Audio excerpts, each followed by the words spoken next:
Il est un garçon sans talent qui change d'école pour une école d'élite et finit par vivre avec trois sœurs génies tout en tentant de réaliser le dernier souhait de sa mère. L'histoire commence par un garçon moyennement doué nommé Yu, qui est transféré à l'académie Seika des élites uniquement parce que sa mère était une prodige légendaire ayant étudié là-bas. Yu entre dans le ring de boxe et se fait démolir par le vice-capitaine du club de arts martiaux, qu'il appelle un faible pitoyable. Voyant son mauvais rendement, la foule ne se retient pas non plus, lançant des insultes à tout va. Se demandant comment quelqu'un aussi peu doué pourrait être le fils de Subara, Yu se relève, essayant de se motiver avec les souvenirs de sa mère décédée, dont la beauté et les talents de comédienne étaient admirés à travers le monde. Subara était si douée qu'elle a terminé en tête de sa classe à une prestigieuse université internationale. Son adversaire, dans un étrange encouragement, essaie de lui faire ressentir quelque chose, affirmant que les trois reines de l'école attendent pour voir la puissance cachée en lui. Mais Yu insiste pour dire qu'il n'a jamais été sportif et n'a jamais reçu de formation, et tout le monde continue de lui jeter ses attentes. Déçu, il crie la vérité évidente, qu'il n'est pas sa mère, et charge droit vers le coach dans une explosion dramatique de pouvoir non exploité. La foule se prépare, attendant quelque chose d'énorme, seulement Yu envoie quelques coups mollets qui ne font même pas bouger le coach. Celui-ci devient furieux et frappe notre gars directement au sol, rendant une fois de plus clair que Yu est rien de plus qu'une déception. Celui qui avait mis ses espoirs en lui se voit frappé de plein fouet par la dure réalité. Mais ce n'est rien de nouveau pour porter ce poids depuis le moment où il est apparu dans ce monde. Yu sourit et envoie un crochet au coach, lançant une phrase moitié cuite sur le fait que quelqu'un plus moyen est obsédé par le talent, comme s'il s'agissait d'un saint Graal. Pour un instant, le coach attrape ce curieux éclat dans les yeux de Yu, une intensité familière qui rappelle celle d'une actrice de haut niveau. Il réalise que Yu n'a probablement pas réussi à hériter des compétences de Subara, mais il ne peut nier qu'il a hérité de sa beauté. Toujours, le coach lâche prise alors que Yu tourne les talons. À ce moment-là, son complice arrive en courant, rappelant qu'on surveille ce recrue comme des fous. Cette petite révélation le pousse finalement à bout. Et maintenant, il décide qu'il va frapper le talent, en lui, levant son bras pour donner un dernier coup brutal pour le remettre à sa place. Mais juste avant que le coup ne tombe, un combattant aux cheveux orange débarque de nulle part et envoie le coach voler, l'accusant d'avoir choisi un combat avec des amateurs pour un déshonneur en arts martiaux. Tout le dojo l'appelle capitaine, à ce moment-là. Une dame aux cheveux bleus et une autre aux cheveux verts entrent comme si elles venaient d'un concert, demandant comment le fils de l'actrice a fait sur le test. La dame aux cheveux bleus est Kazuki, célèbre au point que ses billets de spectacle disparaissent avant même d'être mis en vente. La dame aux cheveux verts est Miwa, la plus jeune titulaire du shogi, car visiblement certaines personnes atteignent leur apogée avant la puberté. Quant à la combattante aux cheveux orange, qui a sauté dans l'action plus tôt, elle s'avère être Nico du programme athlétique, une championne des arts martiaux avec un bilan impeccable et un ego à la hauteur. Le public hurle de colère car ces trois divas sont exactement les trois reines de l'école. Kazuki avance et demande comment bien le fils de Subara a fait sur le test, espérant qu'il pourrait en tirer une quatrième reine, mais le coach répond en appelant le garçon un néophyte moyen dont le talent est probablement négatif. Les trois femmes brillantes disent à notre garçon qu'il n'a aucun usage à leur école. Yu sort une feuille brillante et dit qu'il s'en moque parce qu'il a déjà pris sa décision pour rejoindre le programme généraliste. Les trois femmes semblent avoir entendu une légende car aucune d'entre elles ne savait que leur école avait une telle chose. Et avant que le garçon puisse sortir avec ce qui lui reste de dignité, il est traîné dans la nettoyage du dojo car les perdants nettoient les sols. À la fin de la journée, quand la capitaine Nico et son groupe arrivent au dojo pour leur séance d'entraînement, ils hurlent comme s'ils avaient vu un fantôme parce que le lieu est enfin impeccable. Apparemment, les habitants de la rue n'avaient jamais vu le dojo aussi propre. En rentrant chez lui, Yu se demande pourquoi il n'a jamais nié être une déception. Depuis qu'il était enfant, il aspirait à recevoir le genre de louange que sa mère obtenait. Mais il ne lui a pas fallu longtemps pour comprendre que, tandis que sa mère était une prodige ambulante, il était juste un individu moyen. Alors qu'il essayait tous les talents qu'il pouvait trouver, il finit par s'éloigner de sa mère. Il y avait cette comédie où elle jouait une femme de maison. Bien que cela soit trop bas profilé pour quelqu'un de son niveau, elle et sa mère adoraient le spectacle. Lorsque sa mère a été diagnostiquée d'une maladie terminale, les deux ont parlé de leur partie préférée du spectacle, qui était chaque épisode se terminant par un dîner familial. C'était la première fois en années qu'elle s'est ouverte à lui correctement. Et c'est à ce moment-là que Yu réalise qu'elle avait toujours rêvé d'avoir une famille aussi chaude et belle que celle du spectacle. Malheureusement, ce petit moment heureux ne dure pas longtemps, et la dame décède après avoir demandé à son fils de trouver une famille heureuse. Le garçon emballa ses affaires, et espérant rattraper tout ce qu'il et sa mère avaient été ratés, il se dirigea vers la maison de Mikadono. Le propriétaire de la maison lui donna les clés avec une note lui disant qu'il pouvait entrer quand il le voulait. Quand il entra, il fut complètement subjugué par la taille de la maison. Il commença à se demander qui était ce monsieur Mikadono, et juste avant de commencer à déballer ses affaires, Nico apparut en mode attaque, désespérée à l'idée de frapper ce qu'elle pensait être un cambrioleur qui avait pénétré chez elle. Notre garçon essaya d'expliquer qu'il n'était pas qui elle pensait qu'il était, mais la dame malhabile tomba et glissa sur le sol comme un scénario d'un mauvais film comique.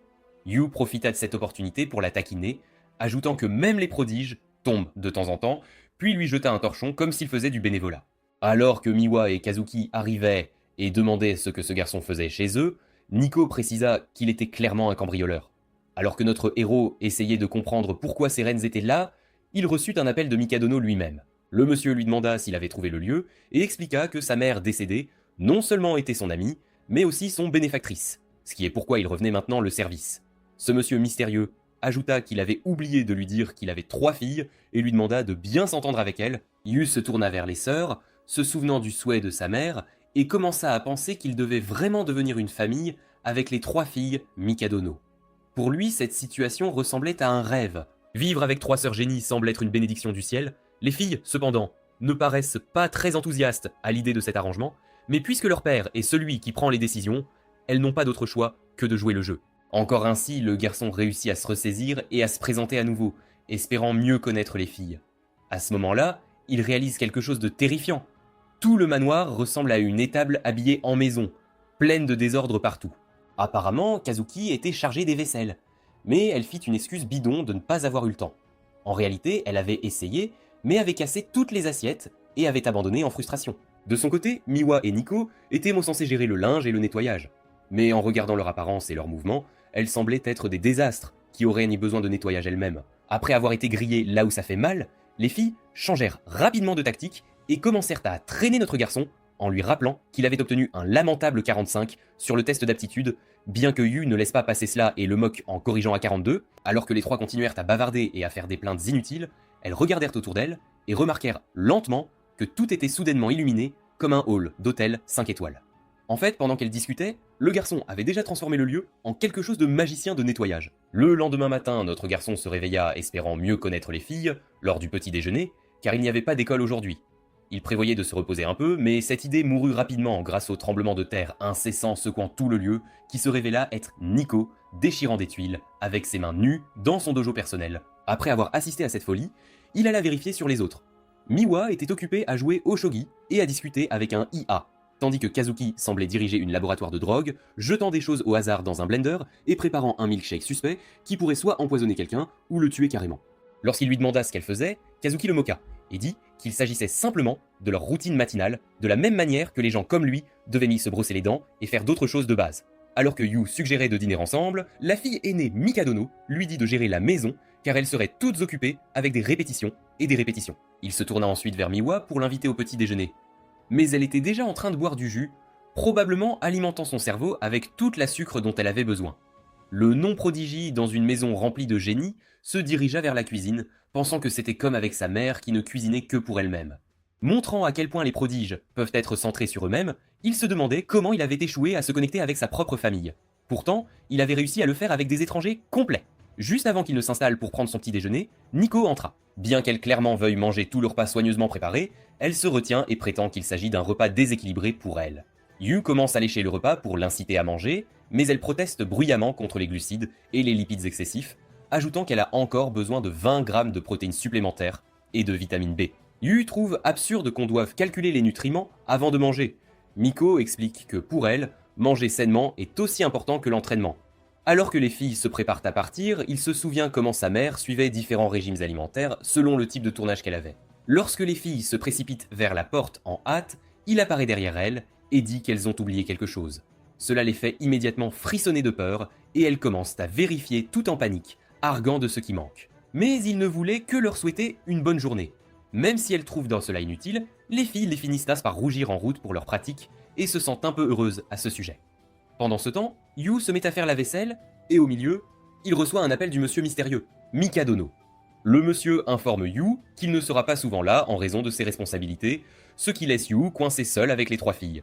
L'oncle lui demande de lui rendre un service, disant qu'il devrait soutenir ses filles car elles vont bientôt faire face à leurs propres défis. Selon lui, être là pour elles serait suffisant pour les aider à s'ouvrir. Son futur beau-père détaille que chacune des sœurs a ses problèmes à traverser. Premièrement, Kazuki a une audition à venir. Nico se battra pour la première place au championnat de karaté et Miwa doit défendre son titre dans un match de shogi. En entendant que ses chances de réussite augmentent si elle réussit à aider les filles, Yu se réjouit et raccroche. Après avoir pris une grande inspiration, Yu se demande ce que quelqu'un aussi inutile qu'il est peut aider les filles avec le corps d'un chihuahua et l'esprit d'un aspirateur à poussière. Il doute qu'il puisse aider des prodiges qui ne prennent pas une minute de repos, même le week-end. Cependant, cela lui vient que si elles échouent, elles seront appelées des échecs, comme il l'a été toute sa vie. Et pour s'assurer que cela ne leur arrive pas non plus, il jure qu'il ne permettra pas qu'elles souffrent. Il commence par partir en voyage pour comprendre chacune des filles afin de gagner leur cœur avec des dîners familiaux sains. Au coucher du soleil, Nico rentre chez elle de son entraînement déprimé quand son cœur sort soudain de sa poitrine parce qu'elle a complètement oublié qu'elle a un esclave masculin vivant sous le même toit. Yuo sort une petite quantité de soupe de la casserole et la lèche charmement comme de la nectar sacré, faisant Nico battre du cœur, puis offre de lui faire goûter sa cuisine. Mais elle le repousse avec arrogance et dit qu'elle n'a pas besoin de son extra crémeux parce qu'elle a apporté le sien. Après sa douche, elle sort comme une reine pour découvrir le petit garçon plongé dans la cuisine, préparant quelque chose de si bon que même la pierre sent l'odeur de loin. Yu parcourt des dizaines de recueils de recettes et fixe chaque détail pour créer le dîner ultime. Regardant Yu travailler si dur, même après qu'elle l'a repoussé plutôt sérieusement, lui donne envie de vomir. Juste alors, Miwa entre et Yu rit comme un chef fier. Il est sur le point de servir une soupe si bonne qu'elle va lui donner des frissons.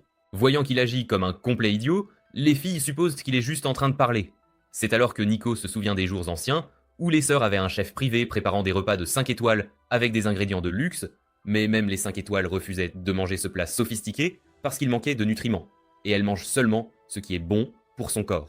Plus tard ce soir, Larousse est dans sa chambre en train de boire des tacos belles comme une faim africaine quand sa curiosité finit par la pousser. Alors elle s'introduit discrètement dans la cuisine, voit Yu n'y être pas et découvre un festin fin prêt sur la table. C'est alors que Yu saute derrière elle et lui lance une attaque nutritionnelle surprise, déversant des faits comme les repas riches en protéines, vitamines et minéraux suffisamment pour se transformer en un muscle de rêve, ainsi que son secret pour rendre tout cela plus facile à digérer. Débordée par les statistiques, elle reconnaît sa défaite et Yu s'effondre, car il est épuisé d'avoir parlé avec un expert en nutrition toute la journée pour créer le dîner parfait pour elle.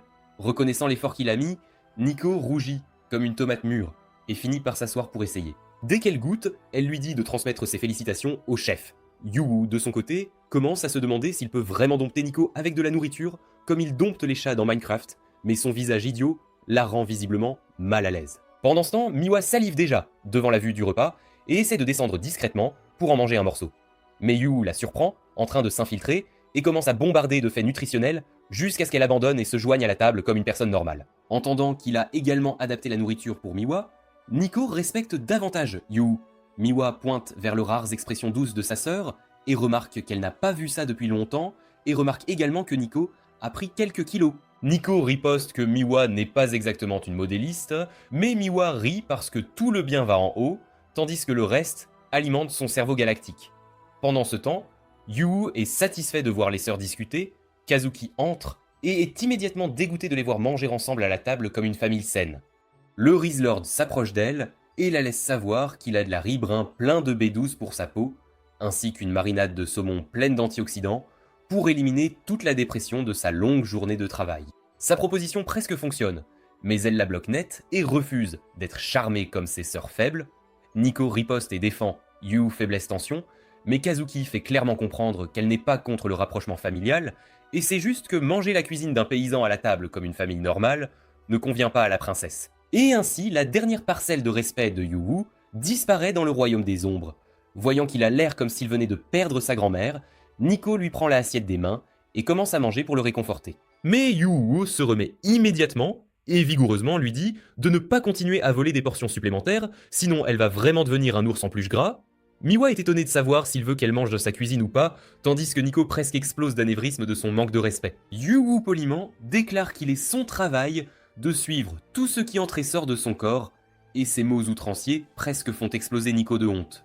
3 jours se sont écoulés depuis que Yu est installé chez les sœurs Mikudono, mais malgré ses efforts inlassables, Kazuki refuse toujours de toucher quoi que ce soit fait par ses sales mains, se souvenant de l'ordre de leur père de les aider à atteindre leur plein potentiel.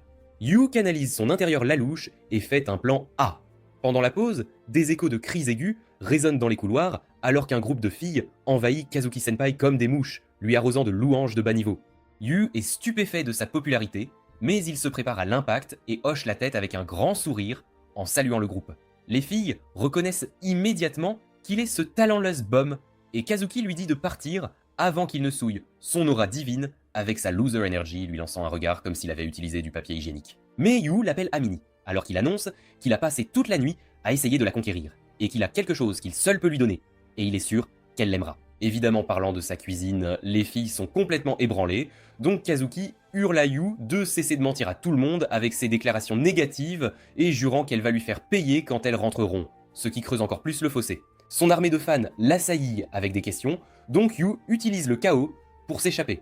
Plus tard, Yu rencontre Nico pour élaborer un plan pour conquérir Kazuki et est surpris de constater à quel point le club de karaté dépend d'elle. Mais dès qu'elle le voit, Kazuki se souvient de sa prétention de la veille et l'audace de lui montrer le visage à nouveau la met en colère.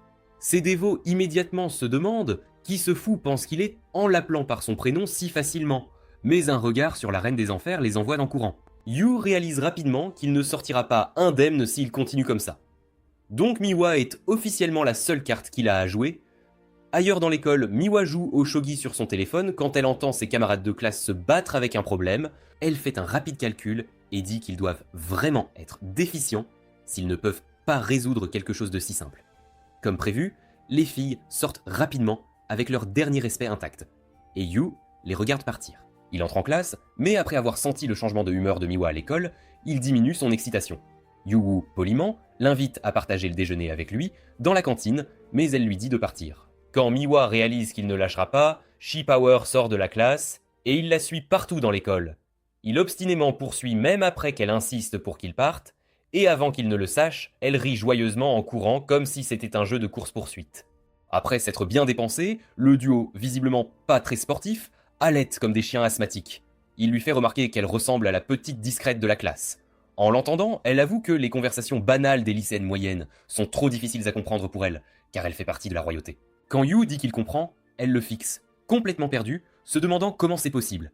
S'asseyant avec une confiance inébranlable, il déclare être lui aussi plutôt royal, ou plutôt royalement petit, intellectuellement limité, et un échec royal, malgré le charme qu'il tient de sa mère incroyable. Il tente de lui expliquer qu'être différent n'est pas si mal, et en plein milieu de son discours de motivation digne d'un TED Talk, Yu oublie complètement de quoi il parlait, ce qui a le don d'agacer Miwa au plus haut point. Mais après l'avoir un peu taquiné, elle le traite de baka, son petit baka à elle. Pendant le déjeuner, Yu confie à Miwa qu'il cherche un moyen de conquérir Kazuki, car il est à court d'idées, vraiment désespéré. Alors elle lui raconte qu'à 3 ans, elle a vu sa sœur folle de joie quand leur mère lui a préparé un plat spécial, rien que pour elle. Mais c'est à peu près tout ce dont elle se souvient, ce qui laisse Yu complètement sidéré, car son cerveau de poisson rouge ne se rappelle même pas ce qu'il a fait il y a 5 minutes. Mais avec ce seul indice, il retourne en cuisine et commence à échafauder des théories sur les plats que sa mère lui préparait. C'est alors que Kazuki apparaît derrière lui, l'air d'un zombie, et quand il lui pose une question, elle s'effondre lourdement, terrassée par une très forte fièvre. Plus tard dans sa chambre, la princesse insiste que ce n'était pas grand-chose, juste de la fatigue. Mais Miwa se brûle au 3e degré rien qu'en touchant son front, et Nico tente de lui coller un patch rafraîchissant, tandis que la sœur têtue se débat de toutes ses forces. C'est là que Yu arrive avec un bol de bouillie, ce qui la met tellement en colère qu'elle les jette tous dehors avant de pleurer seule dans son lit, accablée par son corps fragile. Yu réalise qu'elle sait à quel point elle tombe facilement malade, et pourtant elle continue ses répétitions sans jamais flancher. Il laisse la bouillie devant sa porte, mais après qu'elle la lui renvoie une 2e fois, il fait irruption dans la chambre de la petite peste ingrate et se fait réprimander. Mais alors qu'elle s'apprête à le chasser, ses genoux lâchent, et elle tombe au ralenti, tandis qu'il reste là, prêt à devenir son coussin humain. Elle lui demande alors pourquoi il ne la laisse pas tranquille, et Yu rétorque qu'il veut qu'elle se rétablisse vite pour ne pas manquer les répétitions, et lui propose même des cours particuliers. Kazuki doute sérieusement de ses compétences, mais il se vante d'avoir débuté à 2 ans et affirme sa domination en tant que son senpai, avec 4 ans d'ancienneté. Après avoir relu le script, il prend le rôle de la princesse, tandis que Kazuki joue le prince. Mais dès que la première réplique, plus raide qu'un piquet, sort de sa bouche, elle lui claque la porte au nez. Notre garçon lui dit qu'il s'est chauffé juste, avant d'admettre que sa mère lui a décroché d'innombrables auditions, et qu'il a échoué à chacune d'elles. Ça la met vraiment en colère, et elle dit au petit Nippo qu'il ne saura jamais ce que c'est que de travailler dur. Mais il revient le lendemain, après avoir relu le script, pour se faire rejeter encore une fois. Le troisième jour, il revient après avoir répété 10 fois. Mais son jeu d'acteur est si horrible qu'il lui fait saigner les oreilles. Le lendemain, elle lui dit avec colère d'arrêter de la harceler, alors il admet sa défaite. Alors qu'elle se remémore les attentes élevées de son équipe pour porter le film avec sa performance impeccable, Kazuki décide de sortir du lit au lieu de perdre son temps. Mais quand elle voit Yu s'entraîner dans le salon, c'est un vrai choc de voir à quel point il est toujours aussi nul, même après tant d'efforts, et ça la fait sourire. Le lendemain matin, elle doit à nouveau supporter son jeu d'acteur larmoyant de PNJ, mais cette fois, elle décide de jouer le jeu. Dans ce moment authentique, Yu livre une performance brillante qui les sidère tous les deux. Ils font en larmes, fiers d'avoir enfin rendu sa maman fière après 14 ans d'échecs, et Kazuki est ravi de voir ce grand Nigo si heureux pour une simple réplique. Ça la pousse à lui dire qu'elle permettra à un paysan comme lui de lui servir un repas, mais à une seule condition. Yu demande ce que c'est, mais elle agit de manière super timide, comme si elle allait lui montrer son historique de navigation en mode incognito, puis elle énumère soudainement une liste de choses qu'elle ne veut pas manger, ce qui fait réaliser à Yu qu'elle est trop gênée pour admettre qu'elle est difficile. Le lendemain, Miwa et Nico ont des crises synchronisées. En voyant Kazuki manger calmement la cuisine de Yu avec satisfaction, elle pense que la fin du monde est proche. Yu la félicite d'avoir fini sa soupe comme une bonne petite fille, mais elle répond qu'elle mangera n'importe quoi, tant qu'il n'y a pas de carottes. C'est là qu'il lui chuchote qu'il y a mis des carottes râpées depuis le début, la laissant tremblante. S'asseyant, il pousse enfin un soupir de soulagement, après avoir réussi à rendre les sœurs accros à sa cuisine. Cependant, il est frappé d'une grande surprise le lendemain. Elles n'auront plus besoin de lui pour cuisiner, car les filles seront absentes la majeure partie de la journée, en répétition pour leur grand jour. Alors il leur souhaite maladroitement une bonne journée, se sentant comme une femme au foyer fraîchement divorcée.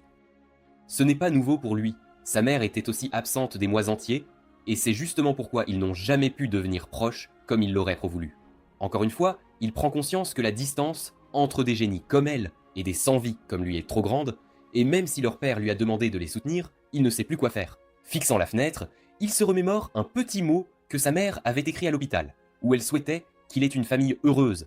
Et c'est là qu'il réalise qu'il ne sait même pas ce qu'est une famille heureuse. Soudain, il se souvient de la série où sa mère jouait la mère aimante d'une famille sans drame, pleine de pureté et de bienveillance. Il dévore 6 volumes d'une traite, et arrive la scène où sa mère joue le moment le plus heureux de sa vie, son mariage. Mais il réalise que tout cela est scénarisé, et que la vraie famille avec laquelle il est coincé est l'exact opposé de ce qu'elle lui souhaitait.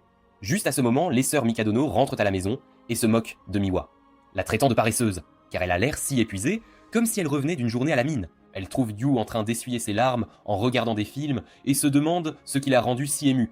Miwa pense que c'est juste une autre série familiale, mais dès que Kazuki voit sa mère à la télé, elle réalise qu'il est encore un enfant qui manque vraiment à sa mère, même si Yu était juste en train de se détendre. Avec un air sérieux, elle lui assure qu'il n'a pas besoin de travailler si dur et d'être un papa au foyer pour qu'il se sente comme une famille, et Miwa la soutient. Nico ajoute qu'il est le bienvenu en tant que parasite, car elle n'attendait en pas grand-chose de lui dès le départ, mais ça le met tellement en colère.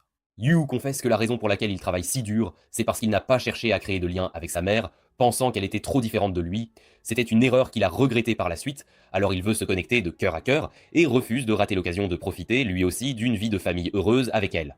Les 3 sœurs sont mal à l'aise dès qu'elles l'entendent dire « famille heureuse », et Nico marmonne que les familles heureuses sont un fantasme qui n'existe qu'à la télé.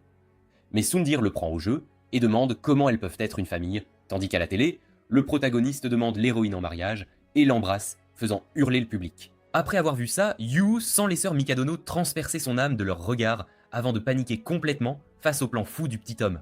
Kazuki est dans le déni.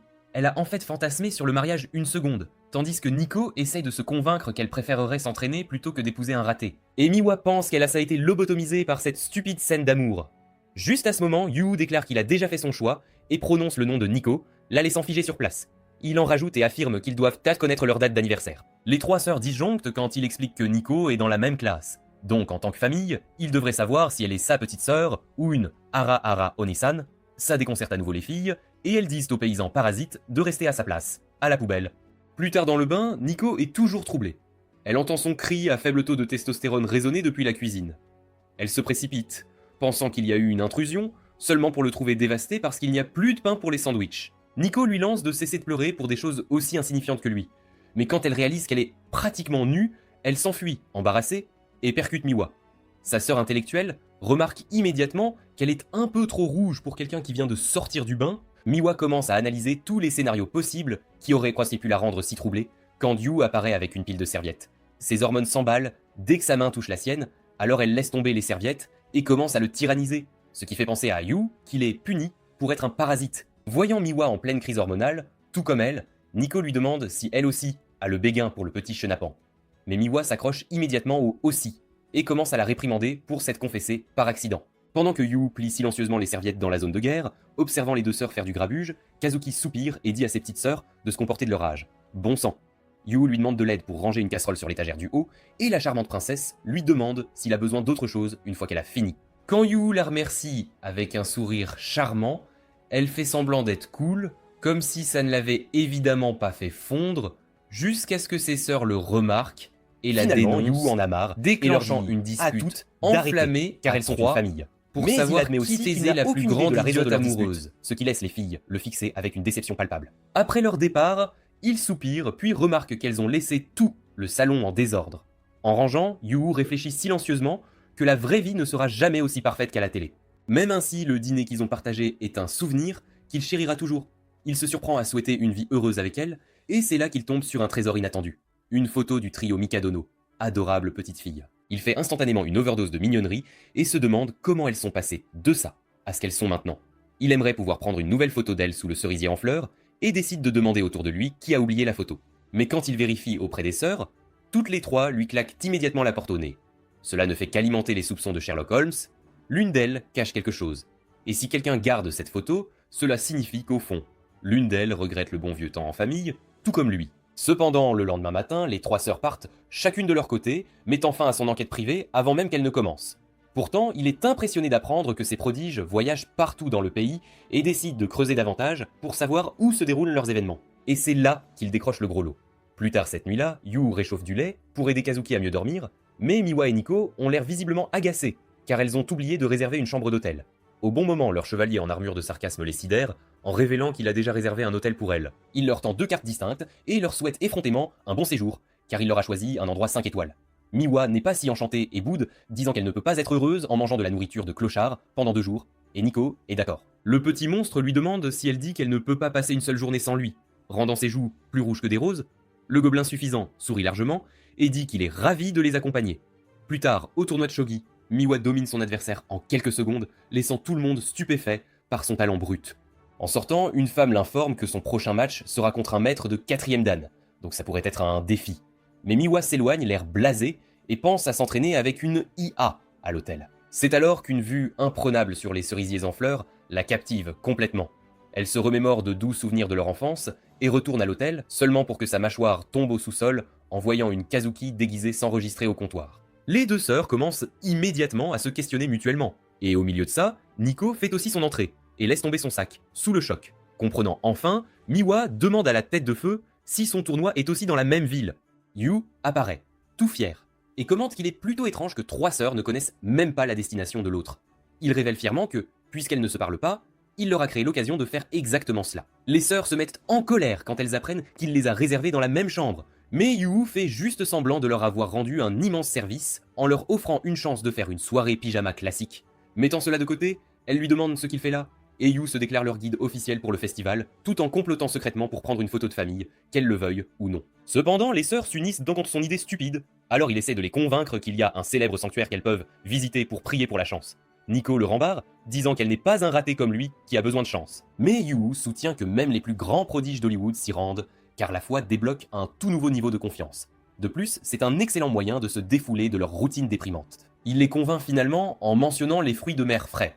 Puisque c'est une ville côtière, ce qui ne laisse pas le choix aux filles, surtout à Kazuki, elle dit que c'est uniquement pour sa page Insta et suggère d'aller faire du shopping pour des tenues stylées. Sur ce, il se dirige vers un magasin de kimonos que Yu avait repéré à l'avance. Les vendeuses sont éblouies par l'apparition soudaine des 3 légendes, elles s'enthousiasment et choisissent un kimono de style mature pour Kazuki, afin de correspondre à sa grâce, tandis que Miwa en prend un sur le thème des chatons, pour coller à sa personnalité joueuse, mais quand Yu se tourne pour trouver Nico, elle est toujours assise, l'air agacée.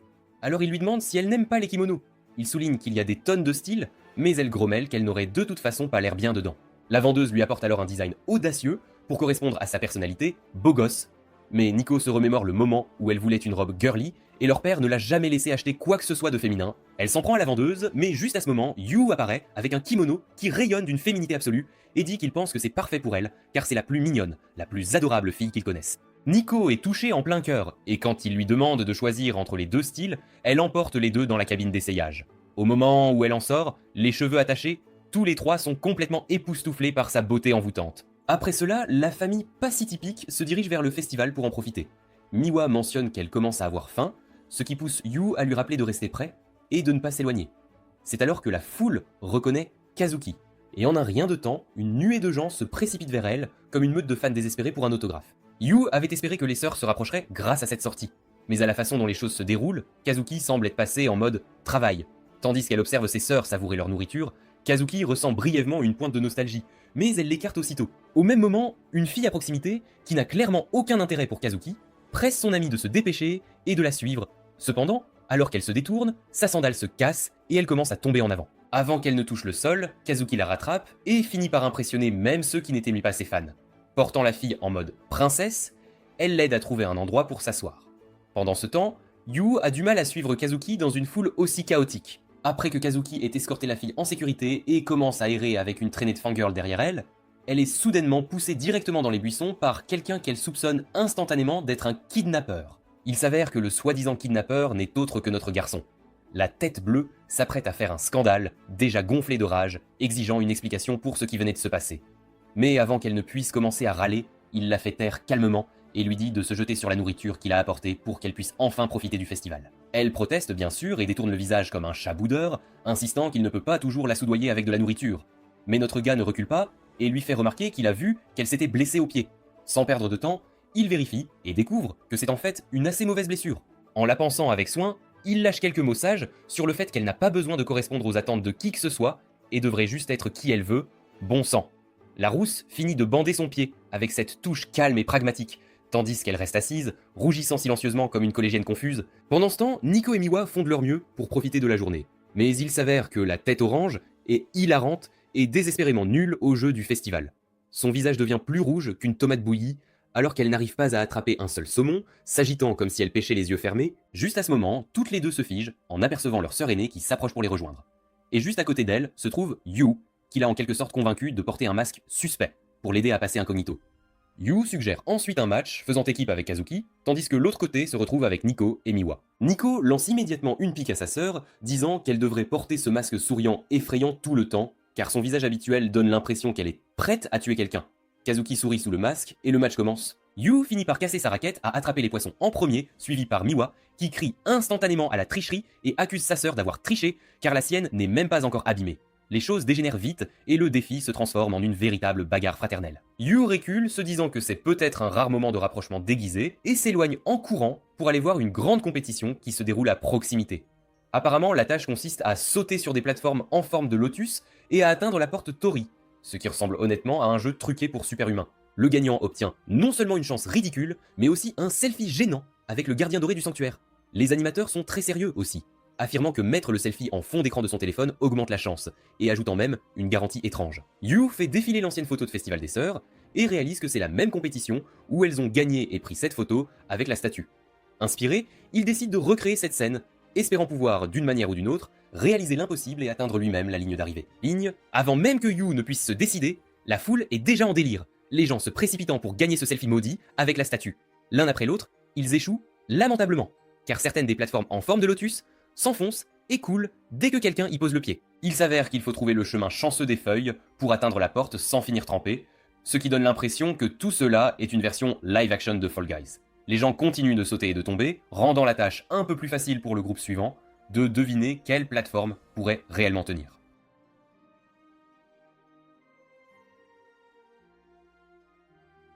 Selon eux, ce défi est si énormément difficile que personne n'a réussi à le passer depuis 10 ans. Et les dernières personnes à l'avoir franchi étaient justement les 3 sœurs prodiges elles-mêmes. À ce moment, c'est au tour de Yu de participer, et il plonge sous la surface presque immédiatement, comme si l'univers avait décidé de lui faire la vie impossible dès le départ. Même si les règles permettent d'en et de réessayer, la plupart abandonnent après avoir compris qu'il ne vaut probablement pas la peine de perdre du temps pour une photo avec un jouet doré. Mais Yu reste obstiné et continue de se jeter dans l'eau. Le pauvre garçon se blesse gravement, mais n'y pense même pas, même quand la nuit tombe et que la pluie commence à tomber comme un signe divin pour arrêter. Yu refuse toujours de reconnaître sa défaite. Les organisateurs finissent par essayer de le convaincre de se rendre, disant que ce n'est pas tant l'effort qui compte, mais simplement de la chance aveugle, et même proposent de lui permettre de prendre une photo sans gagner officiellement. Mais Yu finit par penser que les sœurs ont probablement gagné en travaillant ensemble comme une unité avec une synchronisation parfaite, et cette pensée le pousse à persévérer quoi qu'il arrive. Il continue de sauter sur ces plateformes instables et par miracle réussit à atteindre la porte cette fois-ci. Les organisateurs applaudissent et finalement l'invitent à prendre une photo, mais le roux détale en criant qu'il doit aller chercher quelqu'un d'abord. En courant vers les sœurs Mikadono, une annonce retentit, annonçant que la fête prend fin prématurément en raison des intempéries. En réalisant qu'il est trop tard, il s'effondre sur le sol. Sentant impuissant, les voix des 3 filles résonnent dans sa tête. Se souvenant comment il les avait traînées ici en premier lieu, supposant qu'elles devaient être rentrées au motel et qu'il serait de nouveau laissé seul. Mais lorsqu'il ferme et rouvre les yeux, il trouve les 3 sœurs prodiges debout devant lui avec leur parapluie. Elle demande pourquoi il ne leur est jamais revenu et pourquoi il est maintenant trempé et couvert de boue. Yu dit qu'il pensait qu'elle l'aurait abandonné, mais les filles répondent qu'elles ne sont pas aussi sans cœur.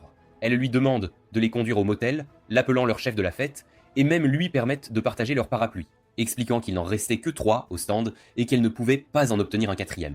Finalement, les 3 sœurs se disputent sur qui partagera le parapluie avec Oliver. Miwa gagne le jeu de pierre-papier-ciseaux et prend la vedette.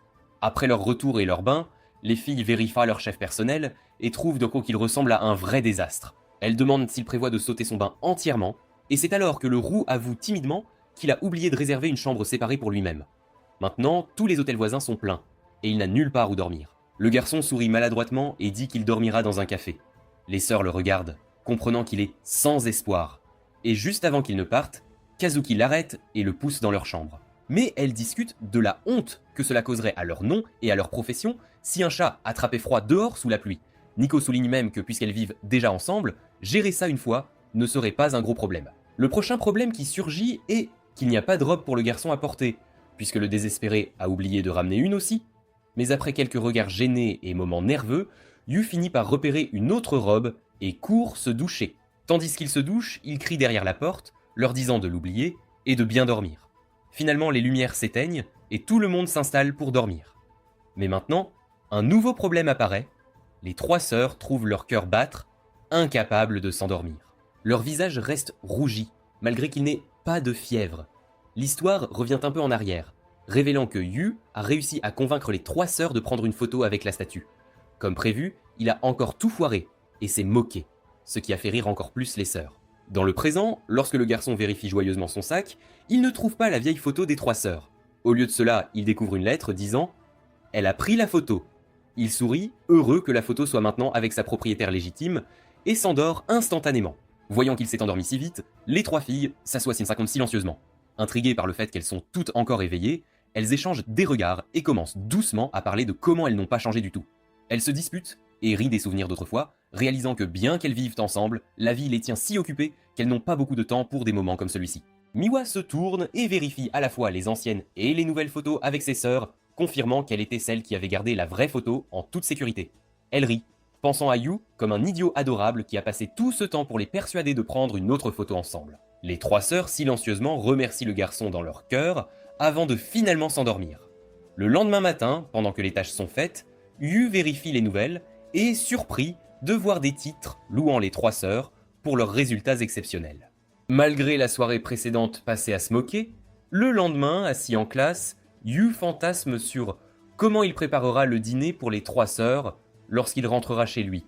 Il passe toute la journée à acheter des ingrédients et se dirige vers la maison Mikadono juste avant le coucher du soleil. Quand il ouvre la porte, il trouve que les 3 sœurs sont déjà rentrées plus tôt que prévu. Il remarque également un paire de chaussures qu'il ne reconnaît pas. En entrant, il voit les 3 sœurs debout poliment devant un homme assis calmement sur le canapé. Le moment semble intense alors que Yu se demande qui est cette personne. Mais lorsqu'il entend sa voix, il immédiatement réalise qu'il s'agit de Monsieur. Mikadono et rapidement le salue, se présentant correctement. Monsieur Mikadono exprime ses condoléances pour ce qui est arrivé à la mère de Yu, mais assure qu'il n'a pas besoin de s'inquiéter car tant qu'il est là, ses talents vivront toujours. Yu trouve ses attentes trop pesantes pour quelqu'un comme lui, et alors qu'il regarde les sœurs Mikadono, il se demande pourquoi elles semblent toutes si sérieuses. Monsieur Mikadono change alors de sujet et demande froidement à Kazuki son rapport de performance. Elle explique rapidement que son programme est chargé et qu'elle a une audition prévue demain. Quand il se tourne vers Nico, elle mentionne confiantement ses victoires habituelles au championnat et assure qu'elle ne ralentira pas. Enfin, c'est au tour de Miwa qui donne également un rapport parfait. Yu est sur le point de dire quelque chose, mais Mikadono se lève et l'interrupte, disant que les rapports de performance ont été discutés et qu'il va maintenant partir. Yu l'arrête et demande s'il serait intéressé de les rejoindre pour le dîner, car il avait prévu de cuisiner pour eux. Sans répondre, Mikadono se dirige vers un masque près de lui. Yu explique qu'ils sont allés à une fête le week-end dernier. Mikadono devient sérieux et demande qui a eu cette idée. Le garçon excitément lui dit comment il les avait emmenés là-bas, et les sœurs étaient toutes dans la même place, et c'était la même fête qu'elles avaient visitée enfant. Mikadono lève le masque près de son visage, puis lui reproche de s'immiscer dans le succès de sa fille. Yu parle de la bonne chance qu'ils ont reçue de cette visite, mais Mikadono les court, disant qu'il croit seulement en l'effort et non en la chance. Il s'approche de Yu et lui rappelle durement combien il est inutile et misérable malgré être le fils d'une actrice talentueuse. Il brise le masque en deux et appelle Yu un simple personne moyenne, affirmant que les gens sans talent n'ont pas leur place chez lui. Alors qu'il continue d'insulter Yu et le serre fermement par l'épaule, les sœurs finissent par défendre Yu. Elles s'opposent à leur père, expliquant que bien que Yu n'ait pas de grande réalisation, il gère tout à la maison, de la lessive à la cuisine, donc ils peuvent se concentrer sur leur carrière. Kazuki ajoute fermement que c'est grâce à lui qu'ils peuvent perfectionner leur talent. Quand Mikadono questionne pourquoi elles défendent quelqu'un aussi ordinaire et s'il est vraiment nécessaire, les sœurs rougissent et donnent des excuses maladroites. Toujours, elles continuent d'argumenter qu'elles s'entendent bien avec Yu et ont formé une forte relation avec lui. Cependant, leur père reste ferme et leur dit qu'il n'y a pas de place dans la famille Mikadono pour socialiser. Il les rappelle qu'elles ne sont plus des enfants et interdit qu'elles assistent à plus de fêtes.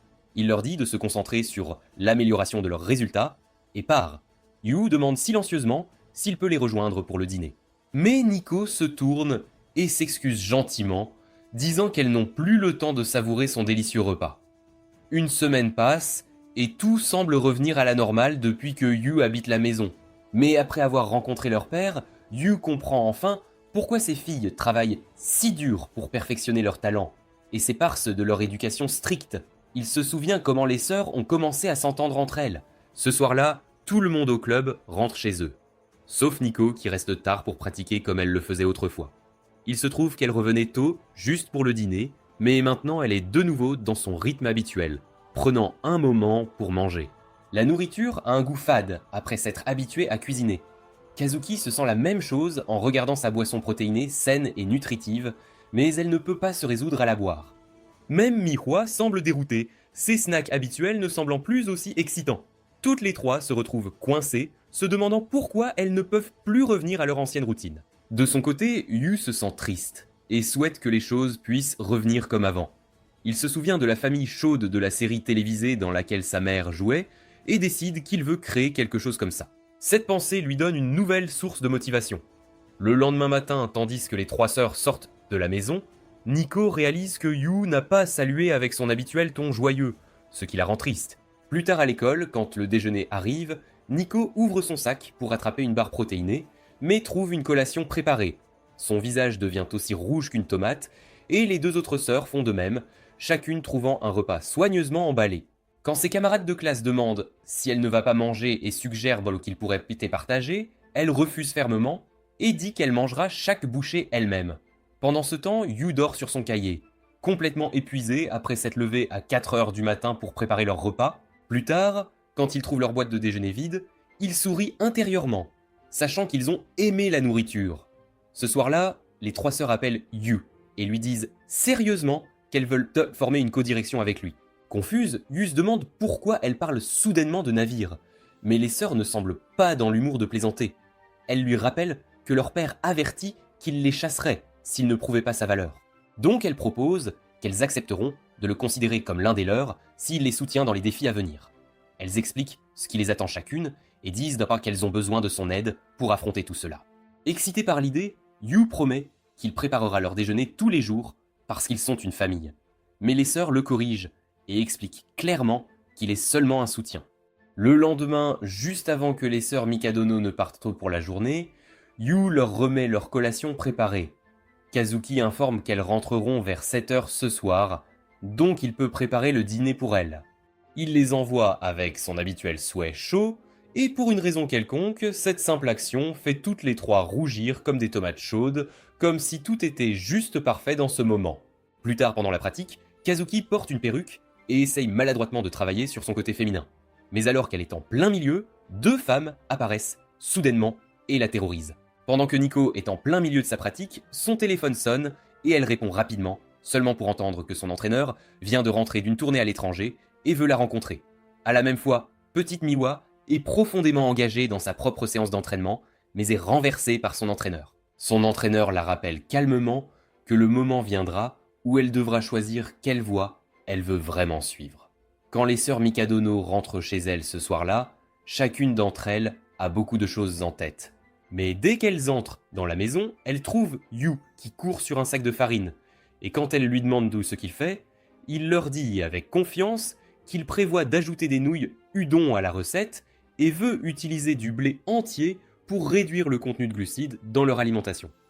Tandis qu'il explique tout cela, il glisse soudainement et tombe lourdement, se blessant dans le processus, ce qui fait rire légèrement les filles, avant qu'elles ne s'en aillent, mentionnant qu'elles viendront quand même le rejoindre pour le dîner. Ce soir-là à la table, les sœurs remarquent que la nourriture a un goût moyen aujourd'hui, ce qui les amène à se rappeler comment leur père détestait tout ce qui semblait médiocre.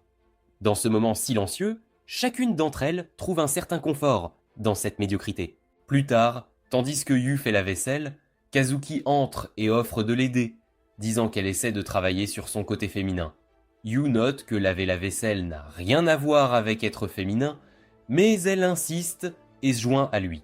Lorsque Yu mentionne l'audition, Kazuki panique un peu, admettant qu'il s'agit de sa première audition féminine, et c'est probablement pourquoi elle est si nerveuse. Juste à ce moment, elle remarque des bandages sur la main de Yu et demande ce qui s'est passé. Yu explique qu'il n'est pas très bon en cuisine et se brûle souvent. Les deux continuent de discuter de manière détendue jusqu'à ce que Yu glisse soudainement et se mette à saigner du nez. Kazuki court pour l'aider mais glisse elle aussi. Elle atterrit juste au-dessus de lui dans ce qui ressemble presque à un baiser, elle se relève rapidement et tandis que Yu commence à s'excuser, elle l'interrompt, disant qu'il s'agissait juste d'un accident. Plus tard, pendant qu'il soigne son nez qui saigne, Yu ne peut s'empêcher de se sentir désolé pour la fille qui a littéralement embrassé un garçon avec un nez qui saigne. Elle ne semble pas du tout perturbée, ce qui lui fait réaliser qu'elle doit être habituée à des scènes comme celle-ci sur scène. Toujours, il se sent mal pour lui-même, sachant que son premier baiser a fini par avoir un goût de sang. De l'autre côté, quand Nico mentionne qu'il pourrait pleuvoir, Kazuki allume la télévision pour vérifier le temps, seulement pour trouver une scène de baiser à l'écran. Elle éteint rapidement et dit à Nico de vérifier le temps sur internet à la place. Après cela, elle tombe sur Miwa et dit que sa gelée ressemble à être délicieuse. Miwa se vante qu'elle l'a faite spécialement pour elle par le nouveau garçon, ajoutant qu'elle se sent comme si elle mâchait sur une paire de lèvres douces. La mention des lèvres fait de nouveau dévier Kazuki, et elle frappe son café sur la table avant de s'enfuir dans sa chambre et de claquer la porte derrière elle. Alors qu'elle touche ses lèvres, toujours ébranlée, le garçon entre sans frapper, ce qui immédiatement déclenche sa colère. Yu explique calmement qu'il est venu uniquement pour clarifier les choses, ajoutant qu'il est assez sûr qu'elle ne voudrait pas gaspiller l'un de ses baisers sur quelqu'un comme lui. Il suggère qu'ils puissent tous deux feindre que cela n'a jamais eu lieu. Il sort alors, Kazuki explosant de frustration, appelant Yu un crétin pour avoir dit quelque chose comme ça. Plus tard pendant sa pratique, elle commence à penser que Yu avait peut-être raison, et qu'oublier ce qui s'est passé pourrait être le meilleur pour maintenant car elle doit se concentrer sur sa prochaine audition. Elle essaye de répéter son rôle féminin, mais échoue car tout ce qu'elle a fait jusqu'à présent ressemble davantage à un prince qu'à une fille. Pendant une autre session, alors qu'elle joue encore le rôle d'un prince, elle regarde attentivement la fille qu'elle joue, et réalise soudainement ce qu'elle avait manqué dans sa performance précédente. Juste quand la scène mène à un baiser, son esprit revient à son accident précédent, et elle recule, complètement gênée. Son directeur la stoppe immédiatement et lui demande ce qui se passe, rappelant que ce qui se passe dans sa vie personnelle finira par affecter sa performance sur scène. Ce soir-là, Kazuki va trouver Yu et lui dit que sa pratique est devenue plus difficile récemment, donc elle a besoin qu'il lui prépare des repas pour augmenter sa résistance. Yu se lève et ferme les rideaux. Elle soudainement demande si elle est libre ce dimanche.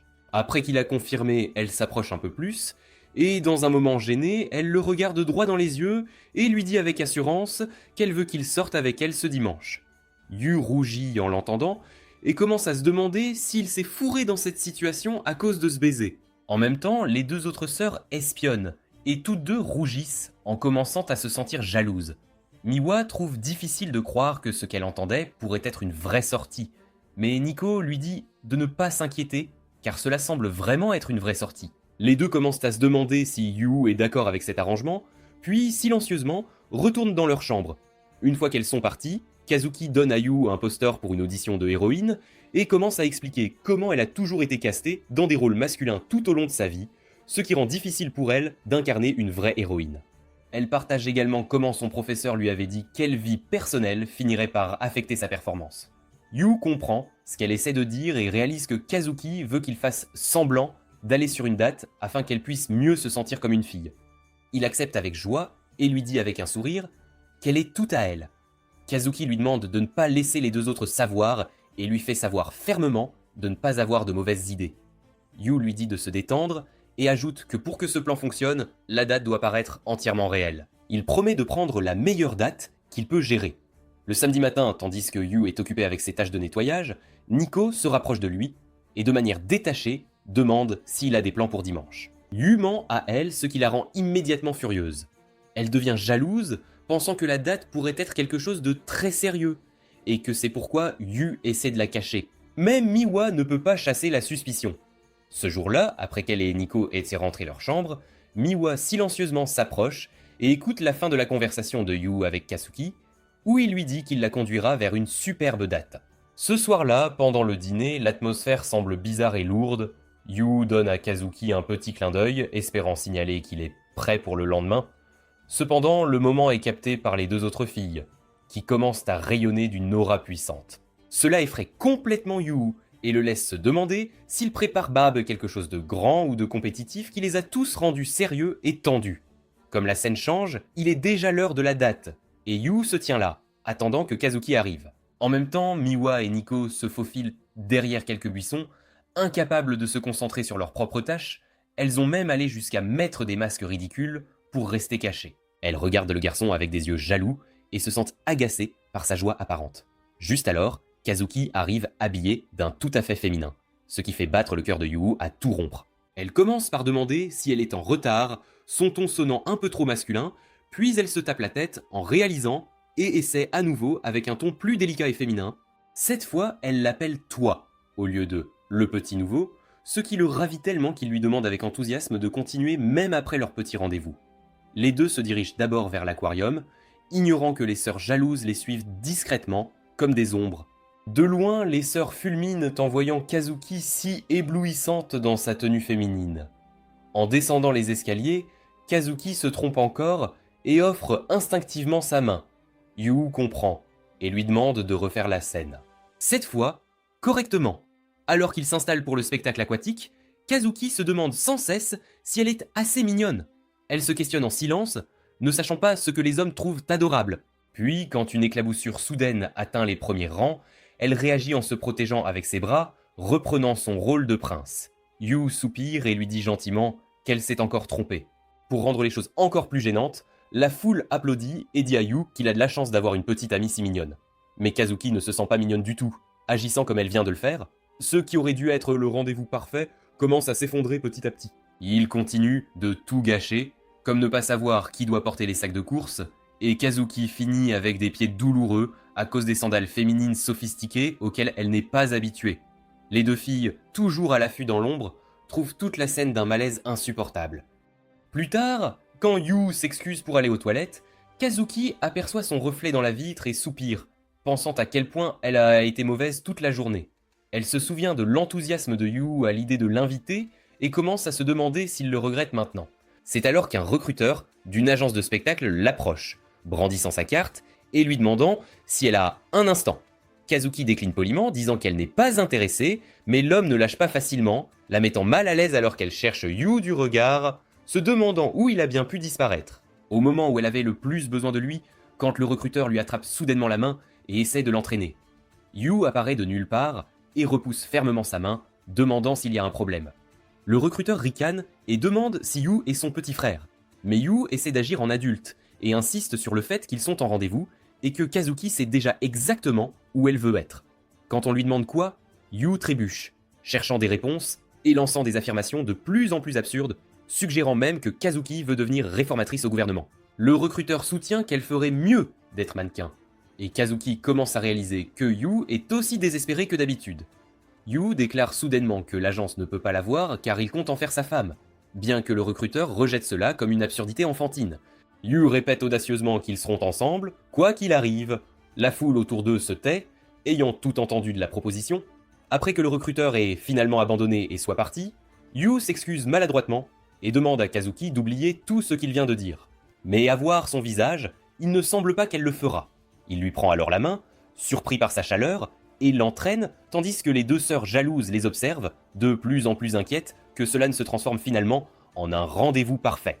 Après un moment, Yu réalise qu'il tient la main de Kazuki sans même y penser. Et maintenant, aucun d'eux ne semble prêt à lâcher prise. Les gens autour d'eux trouvent la scène plutôt adorable, bien que le pauvre Yu soit constamment pris pour le petit frère de Kazuki. Dans un effort pour paraître plus romantique, Yu change sa prise pour quelque chose de plus approprié à un rendez-vous, et Kazuki commence à suer à grosses gouttes, essayant de comprendre si c'est ainsi qu'une fille est censée réagir à un tel moment. Pourtant, elle garde la tête haute, convaincue que cela pourrait enfin fonctionner, et espérant silencieusement que Yu continue avec la même énergie. Finalement, les deux arrivent à un cinéma, et quand Kazuki suggère un film romantique, Yu la surprend en disant qu'il a déjà tout prévu. Ils regarderont un film intitulé « L'amour en avril ». Le nom fait immédiatement tilt pour Kazuki, car il mettait en vedette son aîné de la troupe, qui avait abandonné les rôles masculins pour des rôles féminins. Ce film particulier avait marqué la première performance de son aîné en tant qu'héroïne à part entière, et Kazuki avait toujours évité de le regarder. Craignant que cela ne révèle comment la transition s'était passée, Yu lui dit joyeusement que le film met en vedette un ancien acteur de la troupe, et qu'il espère qu'elle en tirera quelque chose d'utile. Malheureusement, à la fin du film, alors qu'ils sortent du cinéma, les réactions autour d'eux sont loin d'être bienveillantes. Tout le monde semble se plaindre de l'horreur de l'héroïne principale et du fait qu'elle n'était pas du tout mignonne. En entendant ces remarques, Kazuki se souvient soudain des mots intimidants de son père sur la façon dont un vrai prodige doit être capable de gérer toutes sortes de rôles avec grâce et succès, et le poids de ses attentes commence à la rendre profondément mal à l'aise. Pendant ce temps, Yu commence à réaliser à quel point il a tout gâché, surtout après la performance si décevante de l'aîné de Kazuki dans le film, ce qui rend probablement les rôles féminins encore plus intimidants pour elle. Il se donne des coups de pied mentalement pour son manque de tact, et même les deux sœurs espionnes, toujours à la traîne du couple, peuvent dire que l'ambiance s'est gâtée. Elles se demandent si Yu pourra sauver ce qui reste du rendez-vous. Plus tard, Yu emmène Kazuki à leur dernier arrêt, une grande roue, et insiste pour qu'elle le rejoigne malgré son hésitation. Étonnamment, les sœurs sont quelque peu impressionnées par la façon dont il essaie de la réconforter, pensant qu'il gère les choses plus habilement que prévu. C'est alors qu'elles entendent deux garçons passer qui affirment que tout homme qui fait sa demande au sommet d'une grande roue gagne toujours l'amour de sa belle. Les trois filles rougissent, et avant que Kazuki ne puisse assimiler la pensée, Yu la tire doucement dans la cabine. À l'intérieur de la cabine, Kazuki réfléchit à la façon dont Yu a peut-être exagéré et se souvient à quel point elle a toujours été différente des autres filles de son âge. Sa grande taille l'a poussée très tôt vers le mannequinat et elle a été recrutée par la troupe à seulement 6 ans. Si elle a d'abord aimé le travail, avec le temps, c'est devenu une série d'accomplissements qu'elle devait absolument réaliser. Finalement, l'échec n'était plus une option et la pression a monté quand son père a insisté pour qu'elle prenne un rôle féminin. Elle s'imagine échouer et conclut que personne ne soutient un échec, se convainquant qu'il vaut peut-être mieux se retirer complètement de l'audition plutôt que de risquer la disgrâce. C'est alors que son regard se tourne vers Yu, qui est littéralement en mode vibration grâce à sa peur du vide, surtout avec la mer visible à travers le plancher de verre sous lui. Quand elle lui demande pourquoi il a choisi cette attraction, Yu crie que ça devait être un rendez-vous parfait, et Kazuki se souvient soudain de ce que ces garçons avaient dit plus tôt à propos de la demande en mariage au sommet. Avant qu'elle ne puisse rassembler ses pensées, Yu se lève maladroitement, l'appelle nerveusement sa héroïne, et au sommet de l'instant, la nomme par erreur sa héroïne pour toujours. Kazuki demande au garçon de se rasseoir en silence et le regarde trembler et trébucher à travers un autre moment. Kazuki sourit doucement, voyant une fois de plus comment il parvient à échouer, même dans ce qui aurait dû être l'occasion parfaite. Le garçon aborde alors gentiment l'idée de trouver de la valeur dans l'échec. Assis à côté d'elle, il commence à faire défiler les moments les plus embarrassants de leur rendez-vous, et Kazuki lui demande s'il essaie de s'humilier exprès. Mais alors qu'il lui montre chaque photo, elle observe en silence, réalisant que toutes ces scènes maladroites mettaient vraiment en lumière beaucoup de ses émotions. Yu lui dit qu'elle pourrait en fait être douée pour exprimer ses émotions, ce qui la fait rougir même si elle rejette rapidement cela comme une excuse pour masquer son incompétence. Il sourit et lui souhaite bonne chance pour l'audition à venir. Et bien qu'elle esquisse un sourire en réponse, quand les deux sortent de la grande roue, presque rayonnant, les filles espionnes commencent à s'inquiéter de ce qui s'est exactement passé là-haut. Sur le chemin du retour, Kazuki remercie Yu pour le rendez-vous, admettant que jusqu'à présent, elle avait toujours joué selon ce que les autres attendaient d'elle. Mais maintenant, pour la première fois, elle se sent libre de jouer d'une manière qui lui est propre. Sachant qu'il pourrait y avoir des gens qui viendraient même à aimer ses défauts, Yu lui tend la main et lui dit de se souvenir de ce jour. Mais Kazuki retire sa main, déclarant fermement qu'elle ne compte pas sur lui pour réussir son audition. Quelques pas plus loin, elle se retourne soudainement et, juste au moment où les sœurs espionnes commencent à paniquer à l'idée d'un baiser, Kazuki se penche près de Yu et lui chuchote doucement que le baiser qu'ils avaient eu plus tôt était en fait son premier, et qu'elle ne peut pas faire comme si cela n'était jamais arrivé. Yu recommence à s'excuser tandis que les deux sœurs paniquent derrière les buissons, désespérées de savoir ce qu'elle vient de dire. Kazuki retire ensuite calmement sa perruque et déclare le rendez-vous officiellement terminé, expliquant qu'elle doit retourner au théâtre pour la répétition. Plus tard, quand Yu rentre chez lui pour préparer le dîner, les deux sœurs qu'il avait secrètement observées toute la journée l'accueillent d'une manière qui le fait visiblement rougir. Les filles échangent des regards complices, réalisant que même si Yu a passé toute la journée à soutenir Kazuki, c'est toujours lui qui est censé les soutenir, elles aussi. Et elles ne sont pas près de le lui faire oublier. Le lendemain, alors que les sœurs et Yu marchent ensemble vers leur examen, Yu fait remarquer que même Kazuki semble assez détendu, à l'exception de Miwa, la prodige du cerveau. Kazuki répond qu'elle n'aime pas bachoter à la dernière minute pendant les examens, bien que Nico semble faire exactement cela. Quand Miwa se moque de Nico pour ses mauvaises notes, Nico offre une excuse boiteuse. Elle dépense toute son énergie dans ses muscles. Yu propose alors d'aider la prodige des arts martiaux avec ses études, et les deux se retrouvent maladroitement proches parce qu'ils sont dans la même classe, ce qui fait rougir les trois sœurs. Alors que Yu explique la signification du mot « soudainement » à Nico, il est brusquement bousculé par un voleur qui arrache le sac à main d'une dame et s'enfuit. Yu essaie de le poursuivre et le supplie littéralement de s'arrêter, mais son rythme douloureusement lent ne fait qu'amuser le voleur. C'est alors que Nico apparaît devant l'homme et lui assène un coup de pied. Le voleur cependant semble avoir pratiqué les arts martiaux dans sa jeunesse et utilise ses compétences pour dévier ses coups avec aisance et tente même une contre-attaque. Tandis que Yu s'inquiète pour Nico, les deux autres sœurs restent calmes, certaines que leur sœur ne sera pas vaincue si facilement. Utilisant un mur pour se propulser, Nico assène finalement un coup de pied solide et projette l'homme au sol. Elle ramasse le sac à main volé et dit au voleur qu'il est une honte absolue pour les arts martiaux. Pendant ce temps, une foule se rassemble autour d'elle et certaines personnes commencent à la reconnaître comme la championne d'arts martiaux. Nico rend le sac à main à sa propriétaire. Et alors qu'elle essaie de cacher une ecchymose, Yu arrive en courant, fouillant rapidement dans son sac pour trouver un pansement. La sœur Mikudono insiste que ce n'est qu'une égratignure mineure, mais Yu dit que même les égratignures peuvent faire mal, et alors qu'il soigne délicatement sa blessure, la jeune fille rougit. À ce moment-là, le voleur se remet sur pied et tente de s'échapper, mais il est soudainement projeté contre un mur par un garçon nommé Hayato Tatsumi, du lycée Iwayama. La foule s'agite d'excitation, chuchotant qu'Hayato est un champion national. Les sœurs Mikadono se souviennent avoir souvent vu ce prodige visiter leur maison, et Nico l'appelle son aîné en lui demandant ce qu'il fait ici. Le nouveau venu s'adresse à Nico par son prénom, ce qui met Yu mal à l'aise, avant qu'il ne révèle finalement qu'il est là pour la prendre. Alors que l'histoire avance, l'équipe de karaté d'Ioyama est présentée à l'équipe de Seika. Et les deux camps sont prêts à passer la semaine à s'entraîner ensemble. Tout le monde semble excité, pourtant l'équipe de Seika s'oppose à la présence de Yu, exigeant de savoir ce qu'il fait là. La scène recule un peu, ce qui rend évident que Yu s'est incrusté parce qu'il veut garder un œil sur le nouveau venu. Quand il interroge l'équipe sur ce petit génie, ils lui disent que Nico et Hayato se sont entraînés ensemble dans le même dojo, mais ils le préviennent qu'il est une mauvaise nouvelle, car il attire constamment l'attention de toutes les filles, ce qui irrite les garçons de Seika. C'est alors que Nico défie le nouveau prodige à un combat. Et bien qu'il refuse d'abord, quand elle insiste, il sourit et accepte, et le match commence. L'équipe de Seika encourage Nico, espérant qu'elle le vaincra. Pourtant, elle prend un mauvais départ. Reprenant son souffle, La sœur Mikudono réalise que son aîné a atteint un tout nouveau niveau par rapport à elle et demande une revanche. Mais Yu s'interpose devant elle, lui disant d'arrêter. Il dit qu'elle est devenue un désastre complet, puis se tourne vers son aîné et le réprimande de ne pas avoir été indulgent avec sa cadette. Plus tard, alors que Nico et Yu traînent ensemble, elle essaie d'apaiser son hostilité envers Hayato en lui confiant que cet homme est son héros.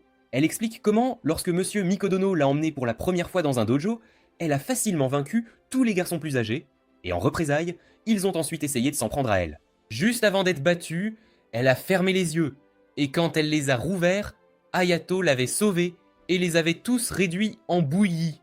Elle ajoute qu'Hayato a déménagé pendant le collège, et depuis, ils ne se sont rencontrés qu'aux championnats nationaux. Pourtant, il a toujours été une forte source de motivation pour elle. Yu réalise que même Nico a quelqu'un qu'elle admire. C'est alors qu'Hayato apparaît et dit à Nico qu'il a examiné de près ses capacités et lui propose de l'emmener avec lui. Tout le monde, y compris Yu, s'inquiète, et quand Yu proteste, Hayato explique que son équipe a l'intention d'emmener Nico avec lui à son école. Les garçons de Seika objectent, soulignant que son équipe est entièrement masculine, mais Hayato répond qu'ils sont devenus mixtes cette année. L'aîné ajoute qu'il a déjà convaincu monsieur Mikudono et l'exhorte à les rejoindre si elle souhaite devenir plus forte. Il soutient que tout le monde autour d'elle est plus faible qu'elle, rendant l'entraînement avec eux inutile pour sa progression. Les garçons de Seika protestent qu'ils ne sont pas faibles du tout. Pourtant, ils se taisent quand Hayato les met au défi de nommer quelqu'un parmi eux capable d'aider Nico à s'améliorer.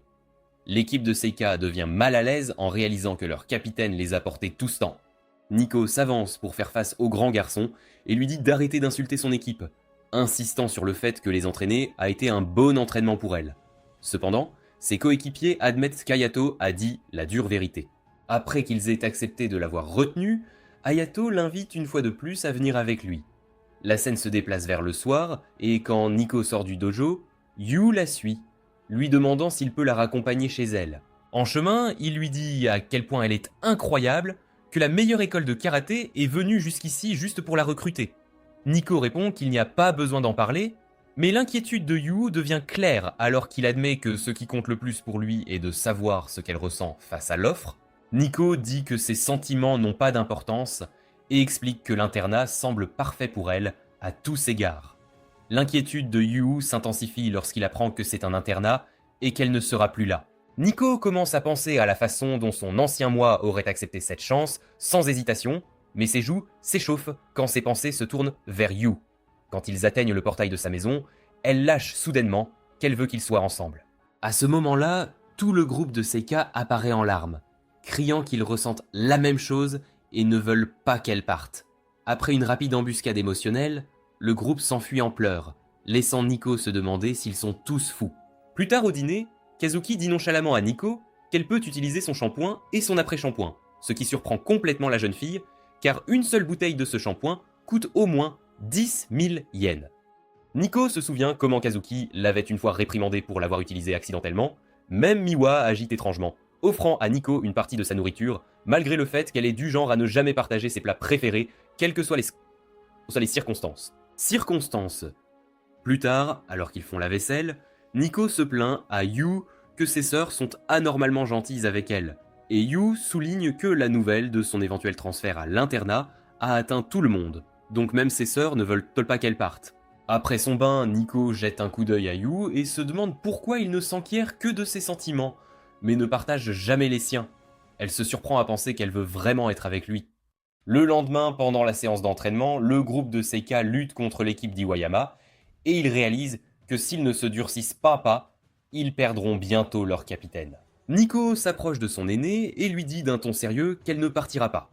Tandis que toute son équipe applaudit la nouvelle, le prodige semble fortement opposé et soutient que son école offre un meilleur environnement que celle de Seika. Il essaie de lui faire comprendre qu'ils pourraient tous les deux perfectionner leurs arts martiaux ensemble. Mais Nico tient bon, et quand il lui demande la raison, elle ne fait que rougir. Hayato lui dit de venir à son école après la pratique conjointe, disant qu'il a toujours pensé qu'elle était plus qu'une simple fille normale. À ce moment-là, une armoire s'ouvre en tremblant, et Yu en jaillit soudainement, surprenant le garçon du groupe de Seika agissant avec un sérieux inhabituel. Il dit qu'il a aussi pris sa décision. Il soutient que Nico n'aura pas à quitter l'école s'il y a quelqu'un dont les compétences sont supérieures à celles d'Hayato, et puis il défie le prodige à l'improviste. Il bombe le torse et le frappe comme un gorille, déclarant ses sentiments, lui aussi veut être avec Nico. Ces mots la font rougir et Yu annonce qu'il gagnera pour elle, quel qu'en soit le prix. Tout le monde le regarde avec une lueur d'espoir un instant, avant de reprendre ses esprits et de réaliser que c'est tout simplement impossible. Ils essaient de convaincre le garçon de regarder au moins la différence de taille, mais quand ils voient sa détermination, tout le groupe de Seika commence à le soutenir, disant qu'il est le fils de Subaru Ice et qu'il pourrait avoir un atout dans sa manche. Quand Hayato apprend que Yu est le fils de la grande prodige elle-même, il sourit et remarque que l'Académie Seika semble attirer les prodiges. Il précise cependant qu'il n'a aucune intention d'être indulgent avec le garçon. Même Nico essaie de lui faire comprendre que c'est une tâche impossible pour lui, mais elle finit par céder face à sa détermination. Alors qu'elle rougit, le grand Hayato accepte le duel et dit à Yu que le match aura lieu le dernier jour de la pratique conjointe, après quoi il emmènera Nico avec lui. Cette nuit-là, Yu commence son entraînement avec Nico après avoir défié le prodige à un match dans le feu de l'action. Même Nico n'a pas l'intention d'être indulgente avec lui, car elle sait que son avenir dépend désormais entièrement de Yu. Elle commence son entraînement en lui enseignant le pas léger et explique que la plus grande arme d'Hayato est son coup de pied à longue portée, donc Yu aura besoin de vitesse avant tout. Alors que Yu se précipite soudainement vers elle et essaie de la prendre par surprise, il est immédiatement repoussé par un coup de poing et tombe à plat sur le sol. Nico lui apporte de la glace pour son hématome, mais Yu maintient sa détermination.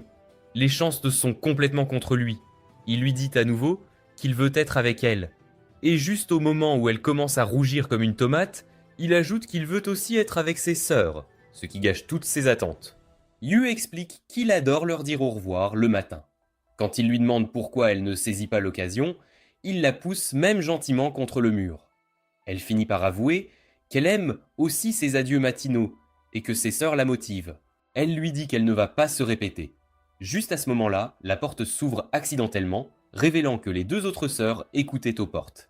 Kazuki annonce qu'elle est prête à aider Yu à se préparer pour son prochain match difficile, et Miwa ajoute qu'elle le soutiendra de toutes les manières possibles. Cela fait sourire Yu de bonheur. Il les remercie toutes les deux, bien décidées à arracher Nico des griffes du prodige Hayato. Plus tard ce jour-là, Nico aide Yu à s'entraîner, et lui dit de ne pas traîner avec ses pompes. Mais il se redresse et lui assure qu'il gère la situation. Et on découvre que dans sa lettre de défi à Hayato, il a stipulé qu'il lui était interdit d'utiliser sa main et son pied dominant, ce qui ne fait que le rendre encore plus furieux. Mais Nico admet que cela va considérablement augmenter leurs chances. Le lendemain, quand Yu entre dans la maison avec Nico, il trouve les deux autres sœurs Mikadono déjà en train de les attendre, vêtues de tabliers super mignons. Nico est surprise et demande ce qui se passe. Les sœurs expliquent qu'elles voulaient juste soutenir le garçon. Yu apprécie leurs efforts, mais ne peut s'empêcher de se moquer. En soulignant à quel point elles étaient nulles en ménage à son arrivée, les deux sœurs deviennent immédiatement moroses. Et Kazuki ajoute que le dîner prendra un peu plus de temps que d'habitude. Nico demande alors à ses sœurs pourquoi elles sont si excitées à l'idée de leur préparer un désastre culinaire. Mais les deux affichent encore plus d'enthousiasme, se demandant comment Yu va adorer leur plat une fois qu'il l'aura goûté. Cependant, même après avoir donné tout ce qu'elles avaient, elles ne parviennent toujours pas à faire quoi que ce soit qui ressemble de près ou de loin à de la nourriture comestible. Yu doit finalement intervenir avec une proposition. Il pourrait leur apprendre à cuisiner. Il soutient qu'il ne veut pas que tous leurs efforts soient au vain, et fait même dire à Nico elle-même qu'elle a hâte de goûter leur cuisine. Sur ces mots, Yu commence à leur enseigner. Il se tourne d'abord vers Kazuki, occupé à faire bouillir du chou, et lui dit que mémoriser la recette est la meilleure approche, car cela ne laisse aucune place à l'erreur. Puis il se tourne vers Miwa et commence à lui apprendre à éplucher un légume. En voyant ses prodiges se donner à fond, même dans les domaines où elles sont les plus nulles, Yu se convainc qu'il ne peut pas non plus se permettre d'abandonner. Le plat est enfin prêt. Nico est troublé en réalisant que c'est son repas préféré et comprend que les deux avaient en fait essayé de le lui préparer, même si leur première tentative avait été si désastreuse que la nourriture était méconnaissable. Kazuki dit à Nico de se régaler avant que ça ne refroidisse. Elle prend une bouchée, la trouvant étonnamment bonne. Pourtant, quand Yu essaie de porter la cuillère à sa bouche, elle lui échappe des mains, son bras se mettant à trembler violemment. Gêné, Yu s'excuse et explique qu'il s'est juste trop entraîné. Et à ce moment-là, Miwa lui offre sa cuillère pour le nourrir, laissant les deux autres sœurs complètement sous le choc. Yu dit à Miwa que la nourriture est délicieuse, ce qui la fait rougir. Kazuki n'a pas l'intention de se laisser distancer non plus, elle souffle doucement sur la bouchée pour la refroidir, puis nourrit Yu elle-même. Quand Yu la remercie, Kazuki et Miwa réalisent toutes les deux à quel point il est agréable de donner, car d'habitude, ce sont elles qui reçoivent. Nico est stupéfaite, n'ayant jamais vu ses sœurs agir de la sorte. Pendant ce temps, les deux continuent de nourrir Yu comme s'il était un prince. Plus tard cette nuit-là, après l'entraînement de Yu, Nico l'apprécie. Kazuki lui apporte une serviette, tandis que Miwa lui prépare des tranches de citron frais au miel pour sa fatigue. Nico est un peu irritée par le traitement de faveur que ses sœurs continuent à lui accorder. Elle s'approche du garçon et lui demande d'arrêter pour aujourd'hui, car il se fait tard. Cependant, le garçon garde le moral et soutient qu'il peut encore continuer. Le lendemain, à seulement 2 jours du grand match, Hayato marche dans le couloir, se remémorant à quel point Nico était plus enthousiaste autrefois. Pour elle, la force avait toujours été primordiale. Pourtant, quand elle a enfin eu l'occasion, elle l'a rejeté et a refusé de l'accompagner. À ce moment-là, Nico se place devant lui et le salue d'un simple « salut ». Son senpai lui dit que son esprit s'est affaibli et qu'au lieu de prendre ses propres décisions, elle dépend de ce gamin minable. Qualifiant cela de pathétique, il lui dit qu'elle n'est pas si faible. Hayato s'éloigne ensuite, déclarant que dans 2 jours, il vaincra le fils de Tsubara, puis l'emmènera à son école pour la remettre en forme. Ce jour-là, alors que Nico enseigne à Yu, elle remarque que ses coups sûrs de poing deviennent plus forts, mais son esprit ne cesse de revenir à ce que Hayato a dit sur sa dépendance aux autres. Elle s'excuse auprès de Yu de l'avoir entraînée dans ses problèmes, admettant que c'est elle qui est censée être la plus forte. Ses pensées tournent autour de Hayato, de son père et de son équipe, qui attendent d'elle qu'elle soit toujours forte. Elle sent que tout le monde la voit comme quelqu'un sur qui on peut compter. Et même si elle veut être plus forte, au fond d'elle, elle sait que ce n'est pas tout ce qu'elle est. Elle se souvient à quel point elle avait eu peur en combattant le grand gaillard, et à quel point elle avait été tentée par des choses de fille. Et maintenant, elle entend sans cesse les voix des gens, et même celle de Monsieur Mikodono, résonner dans sa tête, lui disant qu'elle n'a pas besoin d'être féminine. C'est pourquoi elle est devenue trop indécise pour choisir entre être féminine et être plus forte. Et elle s'est toujours forcée à croire que la vraie Nico Mikadono n'est pas une personne féminine. Quand elle s'excuse à nouveau auprès de Yu de l'avoir entraîné dans son bazar, il lui dit que c'est lui qui a défié Tatsumi. Mais il ajoute aussi qu'elle agit bien plus étrangement qu'elle ne le pense, ce qui la frappe de plein fouet. Yu explique que quand il l'a rencontrée pour la première fois, il pensait que c'était un monstre. Mais après avoir passé du temps avec elle, il a réalisé que ce n'était pas vrai, car elle s'est avérée être gérable, et même curieuse de la beauté, de la mode et des fleurs. Nico panique et lui explose au visage, criant qu'elle ne lui a jamais demandé de l'espionner, mais Yu s'excuse et dit qu'elle était juste trop forte, et la voir ainsi lui a révélé une nouvelle facette d'elle. Alors qu'elle est troublée et se détourne, Yu lui dit qu'il n'a jamais trouvé ça bizarre.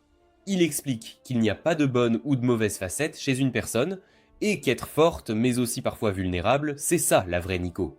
En entendant cela, elle est gênée et le frappe si fort qu'il s'envole et s'écrase sur le sol. Alors que Nico s'éloigne, embarrassée, elle admet qu'elle veut faire ses propres choix, mais confesse aussi qu'elle veut son aide. Pendant qu'elle se plaint de son indécision, Yu s'approche d'elle et lui dit qu'ils affronteront Hayato ensemble, lui demandant de tout lui laisser. Le lendemain, Kazuki et Miwa se dépêchent de terminer leur répétition, impatientes de finir vite pour pouvoir se rendre directement sur les lieux.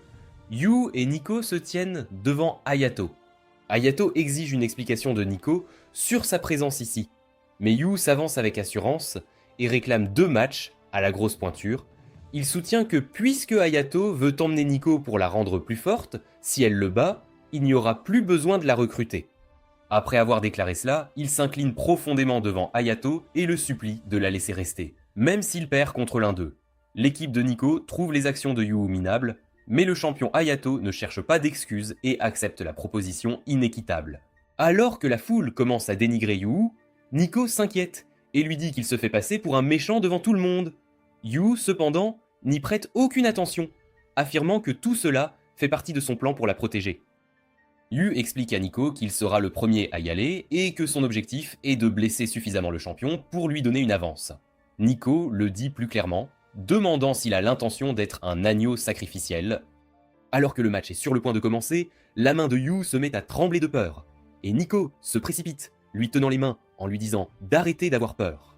Quand Yu entre sur le champ de bataille, Hayato jure d'emmener Nico avec lui. Mais Yu ne montre aucune peur en déclarant qu'il prouvera les résultats d'une semaine entière d'entraînement avec Nico. Yu parvient à susciter l'espoir de tous. Et juste au moment où l'on sent que quelque chose pourrait vraiment se passer, ses espoirs sont anéantis, le garçon étant instantanément réduit en bouillie. Les gens cependant ne le blâment pas car il ne s'était entraîné qu'une semaine. Yu retourne auprès de Nico et s'excuse d'avoir perdu si lamentablement. Elle lui dit que c'était le bon choix de la laisser entrer et admet qu'elle réalise qu'il a vraiment fait de réels efforts toute la semaine. Sur ce, Nico entre sur le champ de bataille pour son match et ressent une vague de détermination quand Yu lui dit de faire de son mieux. Dès le début du combat, Nico porte le premier coup et démarre en force avec son incroyable vitesse. Elle sait que la seule façon de gagner est de se rapprocher de son senpai, et elle parvient même, semble-t-il, à pousser Hayato sur la défensive. Ses coéquipiers l'encouragent avec enthousiasme, et celui aux cheveux gris la surnomme au hasard la foudre de Seika. Nico commence à s'inquiéter, se demandant pourquoi son senpai ne se bat qu'en défensive. Elle a l'impression qu'il crie qu'il peut déjà prédire chacun de ses mouvements. À ce moment-là, Hayato sourit et lui assène un solide coup de poing au corps. En la regardant se battre, Hayato réfléchit au style de Nico. Il sait à quel point elle est rapide et que sa forme de karaté est un exemple parfait de manuel de combat. Mais le problème, c'est qu'elle ne s'écarte jamais des conventions, ce qui la rend bien trop prévisible. Nico tente un coup de pied haut, mais elle échoue, et Hayato marque immédiatement un autre point avec un second coup de poing au corps, la laissant à un seul point de la défaite. Perdu de confiance, Nico entend Hayato lui dire que c'en est assez de l'humiliation et lui demander de le suivre. Alors qu'elle est sur le point d'admettre sa défaite et d'abandonner son rêve, Yu lui crie dessus, et il a même réussi à créer une équipe de cheerleading instantanée, convainquant le groupe Seika qu'il est important qu'elle gagne. Surprise par cela, Nico proteste d'abord, mais elle réalise ensuite que ce gamin a toujours été aussi bizarre, et elle rit même en y pensant. Elle retrouve enfin sa force en se souvenant que Yu lui a dit qu'il était normal d'être vulnérable parfois. Retrouvant son vrai moi, elle ressent une nouvelle confiance, et même Hayato remarque que quelque chose en elle a soudainement changé. Quand Nico le charge cette fois, ses mouvements deviennent imprévisibles, et elle parvient à placer un coup de pied haut avec une feinte astucieuse. Ensuite, elle feinte un direct, bondit soudainement et utilise un coup de revers avant d'enchaîner sur un autre mouvement non conventionnel. Même l'équipe Seiko semble surprise, car ils n'avaient jamais vu Nico réaliser de mouvements aussi complexes en match. Yu la regarde sourire pendant le combat alors qu'elle égalise le score avec Hayato. Juste à ce moment-là, ses sœurs arrivent, inquiètes de la tournure des événements, et en les voyant, Hayato réalise que ce n'est plus la même Nico. Mais Nico lui assure que cette facette d'elle, c'est aussi elle. Sur ces mots, elle assène un dernier coup de pied haut et l'assomme pour de bon. L'équipe Seika exulte de joie devant sa victoire remarquable et Nico se tourne vers Yu, le visage rougi. Yu se précipite vers elle avec une serviette pour essuyer ses larmes et elle pose sa tête sur son épaule, demandant doucement si elle a le droit de pleurer après une victoire. Ce soir-là, alors que Hayato se prépare à partir, Nico s'excuse de ne pas l'avoir suivie, même s'il essayait de la recruter pour son propre bien. Hayato soupire, mais esquisse un petit sourire, disant que tout est fini maintenant.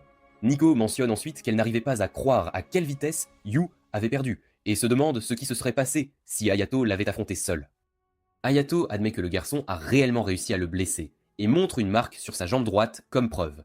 Il explique que Yu s'était concentré sur ce seul point depuis le début, ce qui l'a empêché d'éviter son coup de pied final et a mené à sa défaite. Avant de partir, il dit à Nico que la seule raison pour laquelle Yu ne voulait pas qu'elle parte, c'est qu'il tient sincèrement à elle. Nico rougit en inventant des excuses au hasard. Hayato admet ensuite que même s'il voulait la pousser à devenir plus forte, il avait aussi des raisons personnelles et confesse finalement qu'il l'aime bien. Nico ne recule pas et lui dit simplement qu'elle l'aime beaucoup aussi. Voyant cela, Hayato tombe à genoux, réalisant qu'elle ne l'a pas du tout compris, et lui dit fermement qu'il a des sentiments pour elle. Nico panique et demande depuis combien de temps il ressent cela, et il admet qu'il l'aime depuis toujours.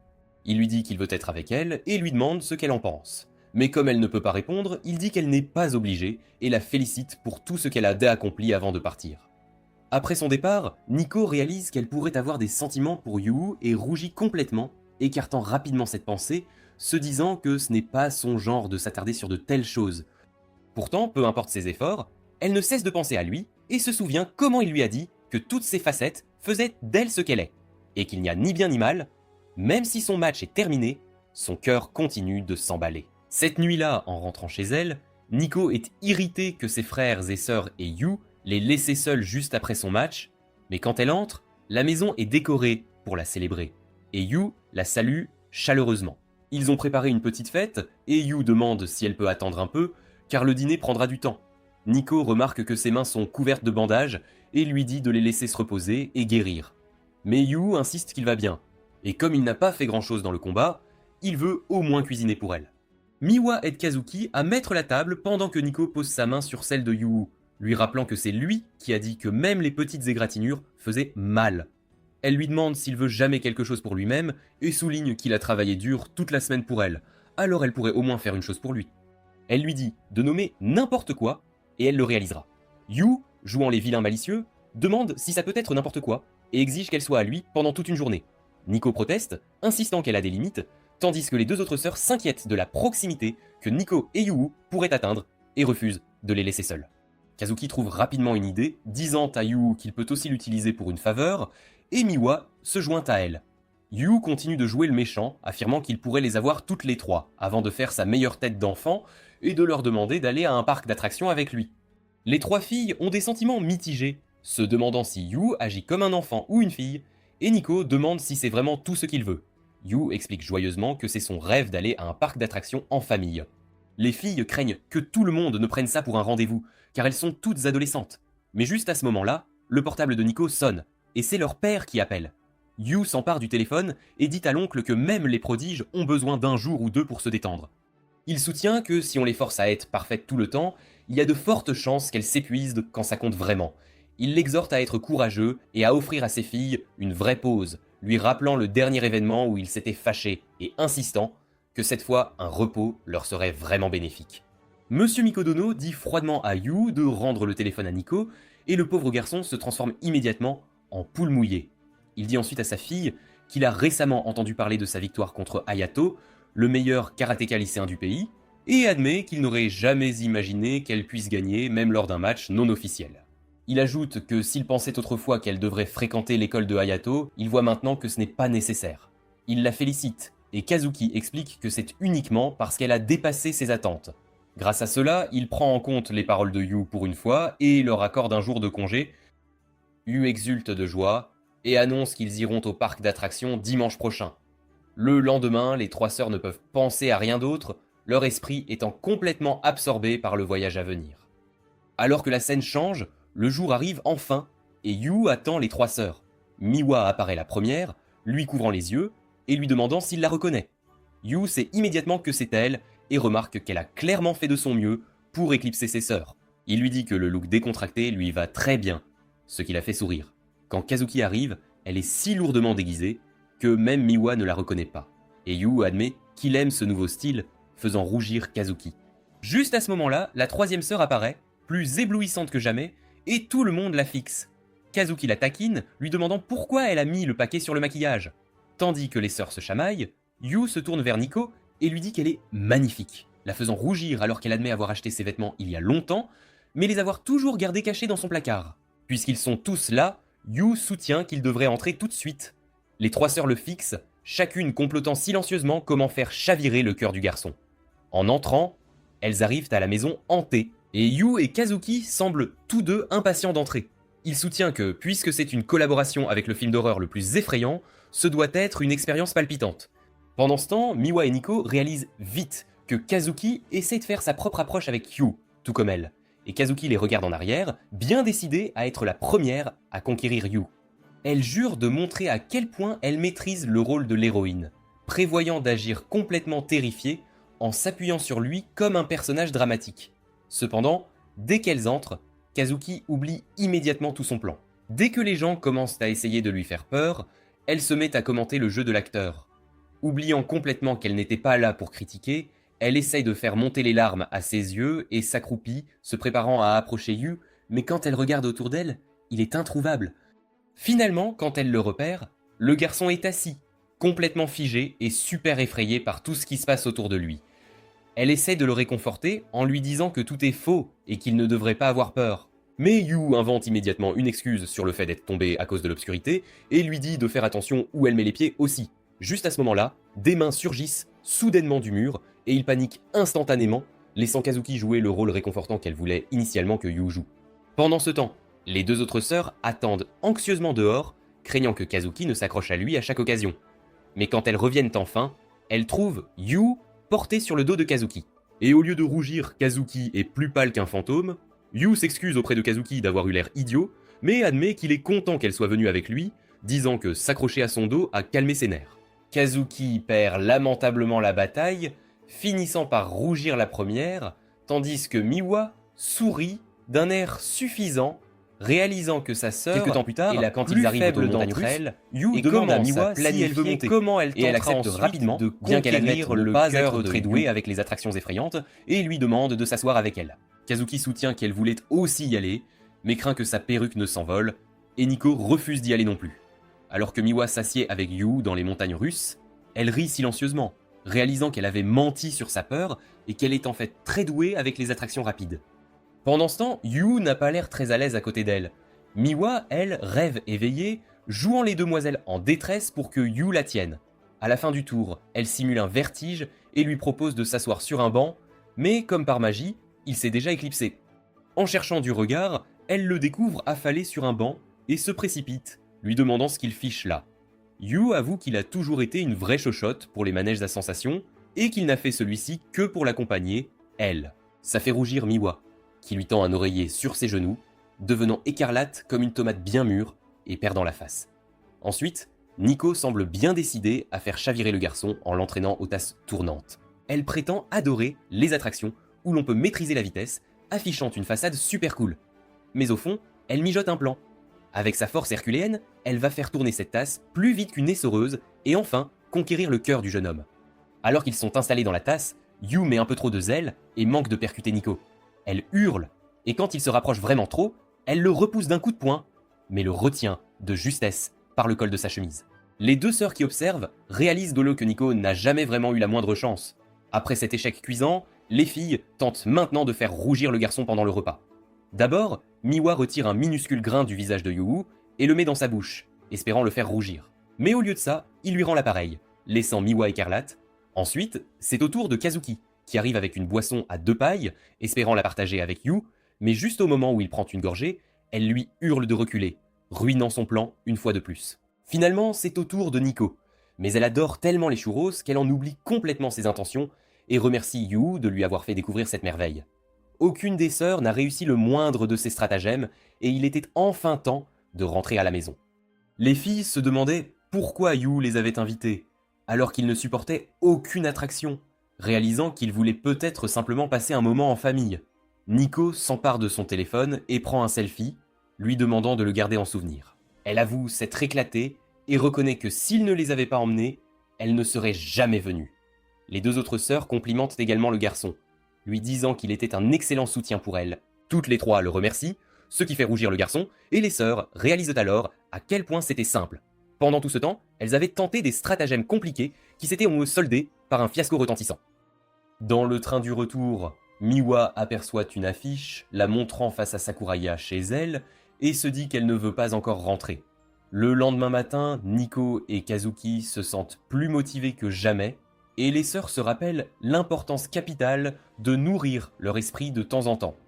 À ce moment précis, Yu arrive en courant et souhaite aux sœurs Mikadono un excellent entraînement. Elles répondent en parfaite synchronisation, ce qui les fait rougir toutes les deux.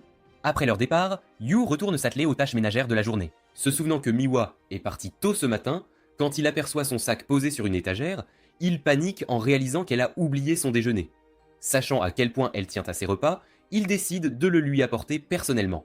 Il se demande si le match d'aujourd'hui est si crucial qu'elle en a oublié de manger. En chemin, Yu croise une vraie rat de bibliothèque et la trouve un peu bizarre, car il est rare de voir quelqu'un lire en marchant par un si beau temps. Elle se cogne la tête contre un poteau électrique, et juste au moment où elle semble sur le point de trébucher sur un pavé en travaux, Yu se précipite vers elle, mais elle le dépasse sans le voir. La jeune fille le remarque et lui demande s'il a besoin de quelque chose.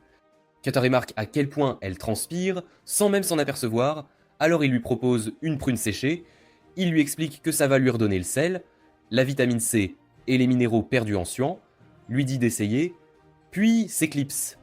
La jeune fille se demande qui diable se balade avec des prunes séchées par ce temps, mais en sort une de sa propre poche et réalise que le garçon est exactement comme elle. Yu arrive enfin au centre de shogi, où il assiste à son tout premier match. Il aperçoit Miwa à son échiquier et la trouve plutôt impressionnante. Assise là, si sereine. Yu demande à l'homme à côté de lui si Miwa est en train de gagner, mais l'homme lui demande plutôt qui il est, lui. Il explique alors que Miwa est une championne en titre, et bien que ses compétences soient largement supérieures, son adversaire est venu préparé à contrer son style, ce qui la met sous pression. Mais il admet qu'elle a encore une chance de renverser la situation. Alors que Yu observe, il la voit tendue, mais totalement concentrée, et il réalise qu'il est difficile de l'approcher pendant le match. La partie continue jusqu'à ce que l'homme s'illumine soudainement, révélant l'habitude de Miwa de se lécher les lèvres chaque fois qu'elle est sûre de sa victoire, affirmant qu'une fois qu'elle fait ça, son adversaire n'a plus aucune chance. Ça se passe exactement comme il l'a prédit, et son adversaire concède, offrant la victoire à Miwa. Elle pousse un soupir de soulagement, et Yu se précipite vers elle avec un sourire qui la fait rougir. Mais quand il lui dit à quel point elle avait l'air cool comparée à la maison, Miwa se plaint que son commentaire est plutôt malpoli. Quand Yu plaisante qu'il aurait dû la photographier, Miwa proteste vivement qu'elle ne veut pas être vue et explique qu'elle déteste être perçue comme quelqu'un de cool. Puis elle lui demande ce qu'il fiche là, au juste. Yu sort son sac et dit que jouer au shogi la viderait de son énergie, alors il lui a apporté plein de petits plats. Après lui avoir remis son déjeuner, il est sur le point de partir, mais Miwa l'arrête et lui demande s'il veut manger avec elle. Yu trouve ça adorable et lui dit qu'il va juste acheter quelque chose dans le coin. Mais avant qu'il n'ait le temps, la jeune fille de tout à l'heure déboule, s'empare du sac de Miwa et insiste qu'elle a découvert la raison des récentes contre-performances de Miwa. La scène change.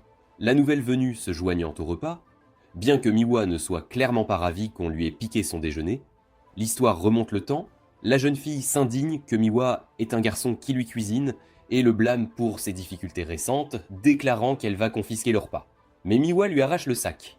La jeune fille fait alors un scandale, clamant que sa plus grande rivale se dispute pour une stupide boîte à bento, et Yu, entendant le mot « rival », s'illumine d'excitation et déclare qu'elles seront les meilleures amies du monde, et aussi des rivales.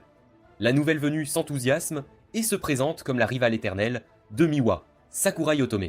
Mais Miwa ne la prend pas au sérieux, arguant qu'elle est toujours celle qui gagne tous leurs matchs, même les parties secrètes, et souligne que Sakura n'a jamais gagné une seule fois contre elle. Sakura riposte du tac au tac, admettant que si le taux de victoire de Miwa n'a pas chuté, elle ne la voit plus à son niveau habituel, lui rappelant que la vraie Miwa anéantirait normalement son adversaire en un clin d'œil. Elle continue de hurler que Miwa n'est pas dans sa forme habituelle jusqu'à en perdre le souffle, puis déclare qu'elle a enfin gagné le droit de contester son titre et lui dit que c'en est fini d'elle. Yu, lui, ne peut que remarquer à quel point Sakura semble apprécier Miwa. Sakura s'en excuse en disant qu'en tant que sa rivale, elle se doit de l'étudier en profondeur. Après ça, elle continue de les suivre et finit par s'incruster de force à leur déjeuner, affirmant que cela fait partie de son observation. Miwa tente de l'arrêter en disant qu'elle ne peut pas partager son déjeuner avec elle, mais Sakura se vante d'avoir apporté le sien. Et au moment où elle ouvre le couvercle de sa boîte, tout le monde est envahi par une matière noire des plus suspectes qui en émane.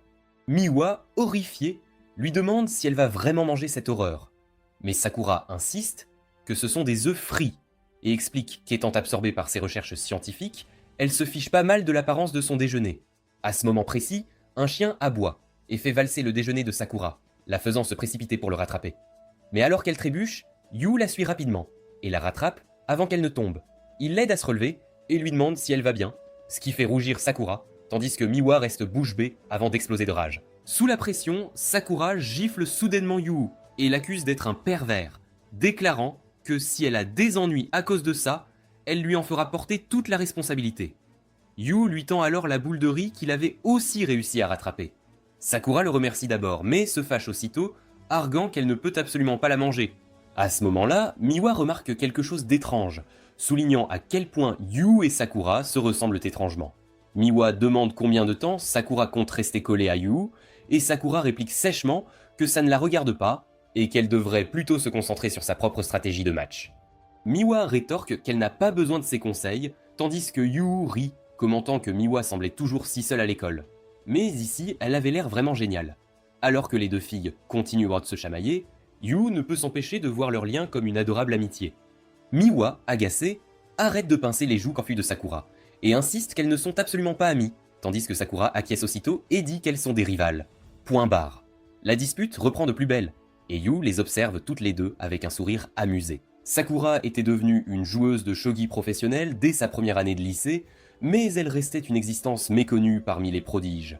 Elle a poursuivi ses recherches approfondies, qui ont montré de réels progrès, et elle était du genre à tout donner, avec une volonté de fer pour se frayer un chemin jusqu'au match pour le titre. Miwa, en revanche, était devenue la plus jeune à détenir un titre, et n'avait jamais perdu une seule fois contre Sakura. Leur niveau était clairement distinct, et personne n'avait jamais considéré Sakura comme sa rivale, à part Sakura elle-même, bien sûr. Une semaine plus tard, le jour du premier match du tournoi pour le titre arrive enfin. Yu essaie de s'éclipser discrètement tôt le matin pendant que Miwa dort encore, mais dès qu'il met le nez dehors, il trouve les deux autres sœurs déjà là. Ils se demandent tous pourquoi les autres sont debout si tôt, avant de réaliser qu'ils espéraient tous se rendre à un sanctuaire pour prier pour la bonne fortune de Miwa. Quand les trois arrivent, ils sont surpris de voir Sakura déjà sur place. Yu lui demande si elle est aussi venue prier, avouant qu'il n'aurait jamais imaginé quelqu'un comme elle avoir une telle foi. Sakura rétorque que, même si elle déteste l'admettre, elle est en fait inférieure à Miwa, alors elle est prête à saisir la moindre chance de remporter le match. Elle demande ensuite à Yu qui il est, et Yu explique sa situation, lui disant qu'il travaille en tant que leur soutien. Quand Sakura semble un peu surprise, Yu ajoute que, étant si médiocre, c'est la seule chose qu'il sache bien faire. La jeune fille proteste contre le rôle de soutien de Yu, disant qu'il n'est pas juste qu'il se contente de faire le ménage et de vivre comme un simple figurant. Elle lui dit que les projecteurs ne sont pas réservés aux génies, puis affirme qu'elle est le personnage principal de sa propre vie et refuse d'abandonner cette idée. Elle ajoute qu'elle pensait autrefois qu'ils se ressemblaient, mais réalise maintenant qu'elle s'était trompée. Elle s'éloigne ensuite en déclarant qu'elle sera la grande gagnante. Pourtant, juste au moment où elle essaye de partir avec tant de dignité, elle trébuche quelques pas plus loin, prouvant à quel point elle peut être maladroite. Tout comme Yu, cela n'est confirmé que lorsque Yu se précipite pour l'aider, mais trébuche au même endroit et atterrit pile sur elle. Les deux sœurs hurlent de stupeur à cette scène, tandis que Sakura repousse rapidement Yu, lui criant de déguerpir. Yu, lui, dit que cela ne fait que prouver à quel point ils sont vraiment similaires, ce qui fait virer la jeune fille au rouge écarlate. Incapables de supporter Sakura plus longtemps, les sœurs déchaînent leur aura ardente en priant pour que Miwa l'écrase littéralement lors du match. Sakura se relève alors en catastrophe et s'enfuit, disant qu'elle n'a pas une minute à perdre car il lui reste un dernier coup de collier. L'histoire avance. Le match entre la championne en titre et Sakura a déjà commencé, et toutes deux ont l'air mortellement sérieuses, tandis que Yu est scotché au direct sur son portable. Les deux autres sœurs lui disent nonchalamment qu'il n'y a pas de quoi être si tendu, puisque le tournoi se joue en 5 manches, ce qui signifie que le match d'aujourd'hui ne décide de rien. Yu secoue la tête et explique que le format a changé à cause d'un étrange problème de calendrier, le transformant en une compétition éclair où la première partie a désormais un poids considérable. Même après avoir entendu ça, les deux sœurs restent imperturbables et lui rappellent que Miwa n'a jamais perdu une seule fois contre Sakura. Après un certain temps, tous les trois sont maintenant assis ensemble, les yeux rivés nerveusement sur l'écran. Yuka rapproche les sœurs, les pressant de continuer à regarder avec lui, mais les deux s'éclipsent à nouveau, insistant que leur sœur ne perdra de toute façon pas. Mais alors, à la surprise générale, Miwa finit par concéder la première partie. Yu commence à paniquer, mais les sœurs tentent de le rassurer, ce qui fait croire à Yu qu'elles sont assez solides pour s'être déjà préparées à l'éventualité d'une défaite. Cette illusion ne dure pas longtemps, car quand elles retournent dans leur chambre, leur réaction raconte une toute autre histoire. Yu commence à préparer le dîner et personnalise tout le repas avec un thème de chatte, disant que c'est pour remonter le moral de Miwa. Quand elle revient, Yu la salue chaleureusement, et les deux sœurs tentent également de la réconforter. Elle insiste qu'elle n'est pas d'humeur à dîner. Quand Yu lui demande si elle n'a pas faim, elle explique qu'elle doit se concentrer sur ses recherches pour son prochain match, et s'enferme dans sa chambre pour la nuit. Après des heures d'études, elle aurait bien besoin d'un peu de sucre, mais ne trouve rien, avant de découvrir que ses sœurs ont discrètement laissé des douceurs devant sa porte. Au moment où elle les attrape, elle est surprise par le bruit de la bulle de nez de Yu qui éclate, alors qu'il somnole près de la porte. Elle lui dit d'aller dans sa chambre, mais Yu répond qu'il l'attendait, car la collation qu'il a préparée nécessitait encore une touche finale. Il l'emmène à la cuisine et lui présente une gâterie de fin de soirée, une boule noire ronde faite de son chocolat préféré. Il la termine ensuite en versant du chocolat chaud dessus. Alors que la coquille fond, un tas de petites formes de chat apparaissent à l'intérieur, faisant briller les yeux de Miwa. Elle rougit et dit qu'elle le mangera avec plaisir, sans se soucier des calories le moins du monde. Mais c'est ici que cette vidéo se termine. N'oubliez pas de liker et de vous abonner à la chaîne. Merci d'avoir regardé et à la prochaine fois.